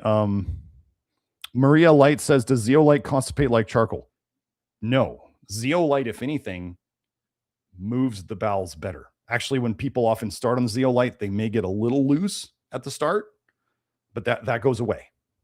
So yeah, zeolite tends to move things through whereas charcoal tends to soak up a lot of bile and tends to constipate. So again, you're just with the zeolite, make sure you watch my zeolite show on the dosing paradox. Charcoal, just watch how you poop. Like I can take a tablespoon a day of charcoal and I poop fine. But other people, they take like a quarter of a teaspoon and they don't poop for a day. So you really got to watch the charcoal. And could so this is the thing about, could zeolite cause some people to get constipated? Sure. Most of the time it moves the bowels better, but some people might get constipated from zeolite. So you just got to watch. That's why we have like the most people, and then we have sometimes people or rare people, atypical. I try to be nice and not call them abnormal or something like that. They're just atypical. They just have a what's the word I'm looking for? A paradoxical reaction to it. So yeah, that's what we got. Yeah, be very careful with herbs, folks, especially herbs that affect how you think and how your brain is working. Be very careful of that. They are drugs. They are acting as drugs in your system. It's not like, oh, some plant medical wisdom. Like, no, it's literal plant drugs. Why is a plant making that compound? Like, why does tobacco make nicotine? It's a pesticide. Does it cause changes in us up here? Yeah, it does. We're literally taking a pesticide to change how we think. We're just big enough that it doesn't kill us like it kills the bugs. Same with caffeine. Caffeine's a pesticide. It gives us energy, right? It would overstimulate the nervous systems of insects and potentially kill them if they got too much of it. But with us, we're just like, oh, I have more energy. Okay. At least until you don't. So, oh, ashwagandha. Oh, man. You want to hear something funny about nightshades and ashwagandha? This is the last thing. I was at the Naturopathic Medical Convention. I forget what year it was. This was way before any of the vitamin A stuff. This was back when I was writing about nightshades, and probably close to the time when I was a presenter at the Weston Price Convention, if you can imagine that. I think that was 2010. So I learned about nightshades, and I was at the Naturopathic Convention. They were talking about herbs and stuff, and they were talking about ashwagandha. And I had taken ashwagandha multiple times because it helps testosterone and whatever. And I was like, okay, I'll take it. I took it, and I got the worst insomnia from it, like absolute worst insomnia. And I find out later that it's a nightshade. I was like, oh, well, that makes sense because I don't get along with nightshades. So, I mean, nobody does. But ashwagandha is also known to create anhedonia too. You can look up anhedonia online, and Sergio was saying it made him a zombie. That's ashwagandha, and so now we're hearing kava kava does it, St. John's wort does it, ashwagandha does it. But I was at this conference and I raised my hand and I said, so you know that like ashwagandha is a nightshade, and those are associated with inflammation, and they're related to these plants and whatever. And the speaker kind of listened to me, and they were kind of like, oh yeah, well, people shouldn't take it if they don't feel good on it. They're like very whatever. And I had like 6 other NDs come up to me after that session, and they wanted to learn more about it. And they were like, you should speak at one of these conventions about the nightshades, because people need to know about it. Like they knew about it, but they were like, nobody else here knows about it. So like 6 people in the room out of this room of like, I don't know, 100 or 120 people came up, and they were like, people need to know about this more. I applied to speak at the national convention twice on it. I applied twice, 2 different years. Never got in. So it just shows that, like, I for those of you who think that you can go find another ND who talks like me, who does what I do, no. NDs in general are going to be the most resistant to what I'm saying. So they'll be like, oh, the natural wisdom of vitamin A, and it's in plants. And like, they can't even begin to admit that plants could be toxic. They won't. They will fight to the end. So don't expect, if you go and you try, you're like, well, I can't work with Dr. Smith. I'll go find an ND in my area. You're not going to like it. If you like my work, you're not going to like what you find out there from other NDs. I'm just saying. They don't do what I do. I'm a black sheep. Like, if you think NDs are black sheep, I'm the black sheep of the NDs. So don't go looking elsewhere for what you get here, or what you can get from like Kelsey or Nathan, our health facilitators who do the consults. So, oh, Sergio said, yeah, ashwagandha is banned in Denmark. Yep. Yep. So that's what we got for today. I gotta wrap it up. So thank you all for coming. I went way over, but I was not expecting today's show to go this long. So remember, Keystone Minerals plus Niacin is back in the shop. The sun fiber is coming. Don't email Julie. It's coming. We will let you all know. The Zeolite is coming. It's coming. We will let you all know. Don't email Julie. We do not take pre-orders. We let you guys all know as like here. The Keystone Minerals plus Niacin just came back today. So I announced it here. If you aren't already, sign up for our newsletter, our email newsletter, madnessofmodernnutrition.com. It's at the top of the homepage at nutritiondetective.com. Sign up there. Get on the newsletter list. Yeah, there it is, madnessofmodernnutrition.com. Get on that email list. That's where we send out when the products are back. Sorry we run out. It's really popular. Like our products are really popular and you guys love them. And sometimes we get rushes on things and I'm like, I can't, that rush that happened at the end of the year when we did our sale, like, man, you guys really came through on that one. But yeah, so on the email newsletters when we'll do it. And then I'll also try to announce it on like YouTube, on the community page on YouTube, and I'll announce it on Twitter, and I'll, follow me in the various places. We'll go over those now. So Joe, let's roll the final links.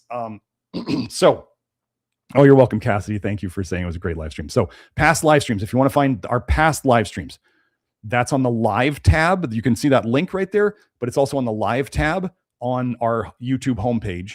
And then if you want to see the videos, so if you're looking at the live streams and there's a number missing, there's one missing, go look on the videos tab, because that probably means, just like I'm going to have to do today again, I'm going to have to take this video off of YouTube, download it, take it off of YouTube, edit it, and then put it back on. So if you guys see that this is gone for a second, or if other people are asking, where is it? This is what happened, because I have to self-censor if I say naughty words. So this is our Rumble channel. This is where, if you watch our videos on the Rumble channel, they are unedited there. So yeah, that's where you can find Rumble. X.com, Twitter. I'm getting active again on Twitter. I have decided that Twitter was very good for my business, and I'm going to be back there, and I'm just going to ignore the negative Nancys and let them all just seethe, cope and seethe and all that stuff. NutritionDetective.com is our main website. As I said, we're working on a new website. We got the new logo. We just got to get the website going again. We had a big snafu in getting the new website up, but I will be fixing that very soon. So NutritionDetective.com has all of our stuff. This is our Facebook page, facebook.com, @Real Nutrition Detective. And then we have, oh yeah. And then Reviv. Oh, so I'll just say it now. The links that Joe is posting, they will all be in a pinned comment below. So Joe will write the comment with all the links, and then I pin it. And so you can always look for the links that were in the show later down below. The Reviv mouthguard, if you want to try it, get reviv.com. And then I have my detective discount code for you. The Love Your Liver program. This is my life's work. This is the do-it-yourself program. It is not a guided program. It is a do-it-yourself program. It's full of people on the same journey as you. We don't put up with trolling or nonsense in there. members.nutritiondetective.com. You can also find it at the membership tab or the membership link on nutritiondetective.com. So that will take you to the same spot. Okay, these are my GLASP links. GLASP is when you see me highlight things during a show, like when I show research and I highlight something, or you see that little button when I highlight something that pops up with the colors, that's GLASP. It collects all of the highlights I've made in all of my shows. And so if you search for a term like magnesium on GLASP at that link, it will find every place I have highlighted the word magnesium in all the shows that I've done where I had it. So that's just a fun one if you want to search through the research I've gone through. Instagram.com, again, @Real Nutrition Detective, so that we're going to be more active. Okay, you guys, Joe, don't run through them too fast. We are going to be making a lot more short form content for TikTok, Instagram, Facebook. We're going to be putting short form stuff out there way more often than we have. So check it out, like it, all that fun stuff. And then, Joe was showing the Substack. So we can go to the Substack, Joe. Substack.com, drgarrettsmith.substack.com. I'm also going to be posting eventually my Substacks on our homepage or on our main website at the blog link. So those will be coming soon. We're probably going to put up the Grant Genereux series of articles first as blog posts.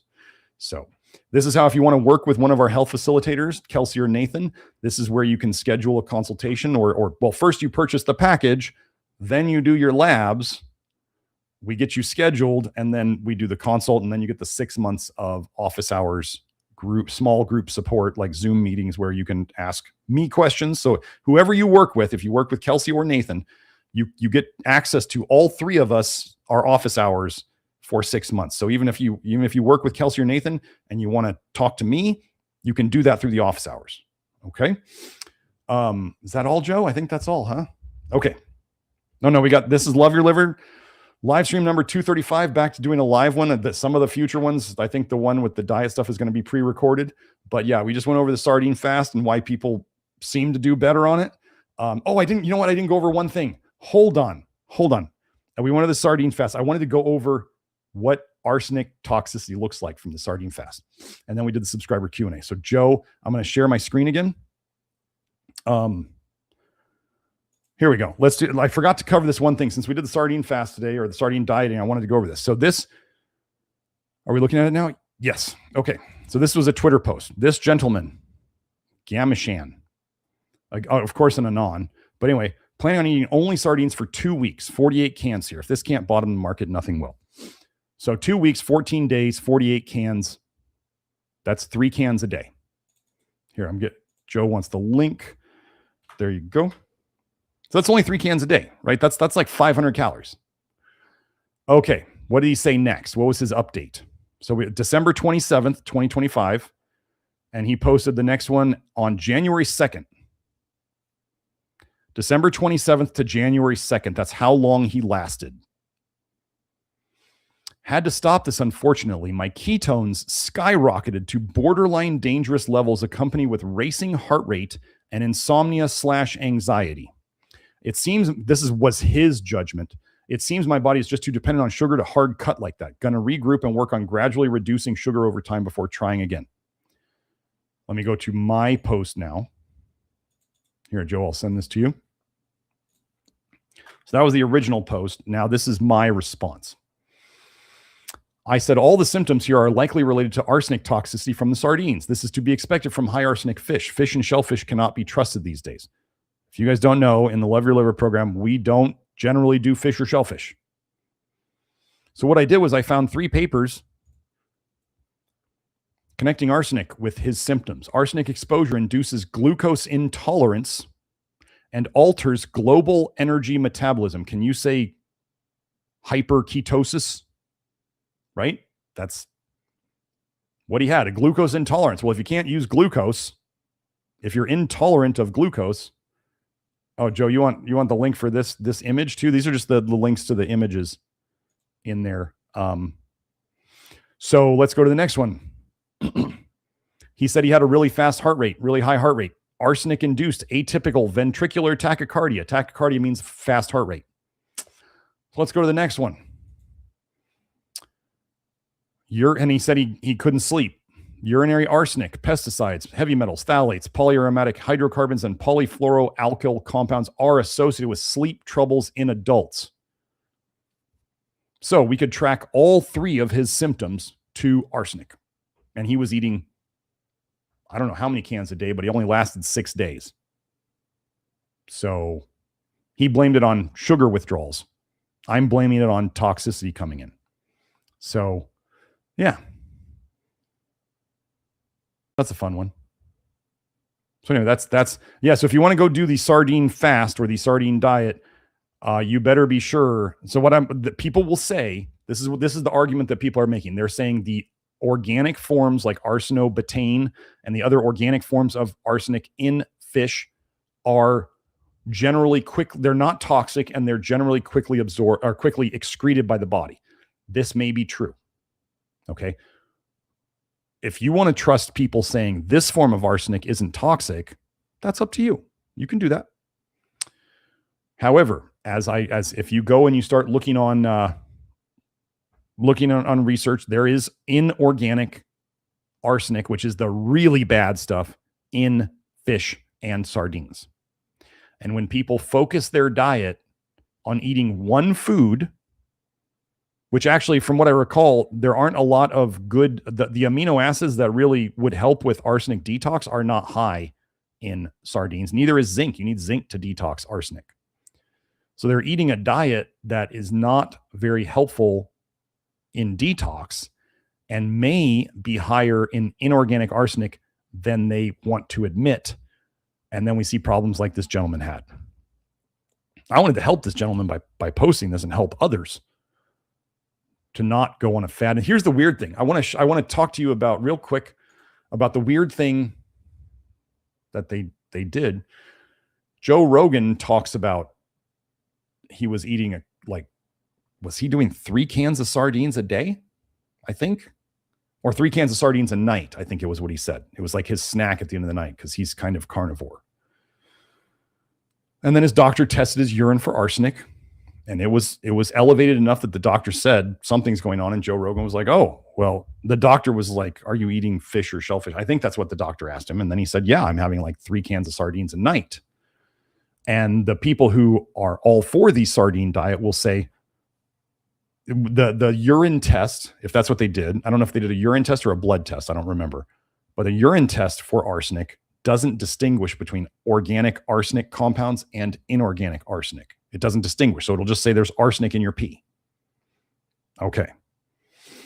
So then we have the people will say, well, Joe Rogan really wasn't arsenic toxic. Okay. Why did the doctor test his arsenic? Is that something he normally runs? Like, if it hardly ever happens, why are they running arsenic at all? But the thing I'm getting at is Joe Rogan talks about arsenic in sardines, and weeks later or a couple months later, the sardine diet comes out. It's kind of weird. So then they get both sides who want to argue about sardines. And it's the ketosis people who really are pushing the sardine diet. So anyway, it's all very interesting. Just if something gets popular, it was allowed to become popular and it's being promoted by the system. Nothing gets popular unless it is promoted by the system. So if all of a sudden you see the sardine diet everywhere on YouTube, there's a reason why. You see the Haktua girl suddenly popular everywhere. There was a reason. I forget what somebody said about her family, where other people in her family, where they came from or where they worked, but there was definitely connections there that made sense as to why she might have been chosen to put that out there. So yeah, that is what I have for today. Hope you all enjoyed it. Joe's sending me something.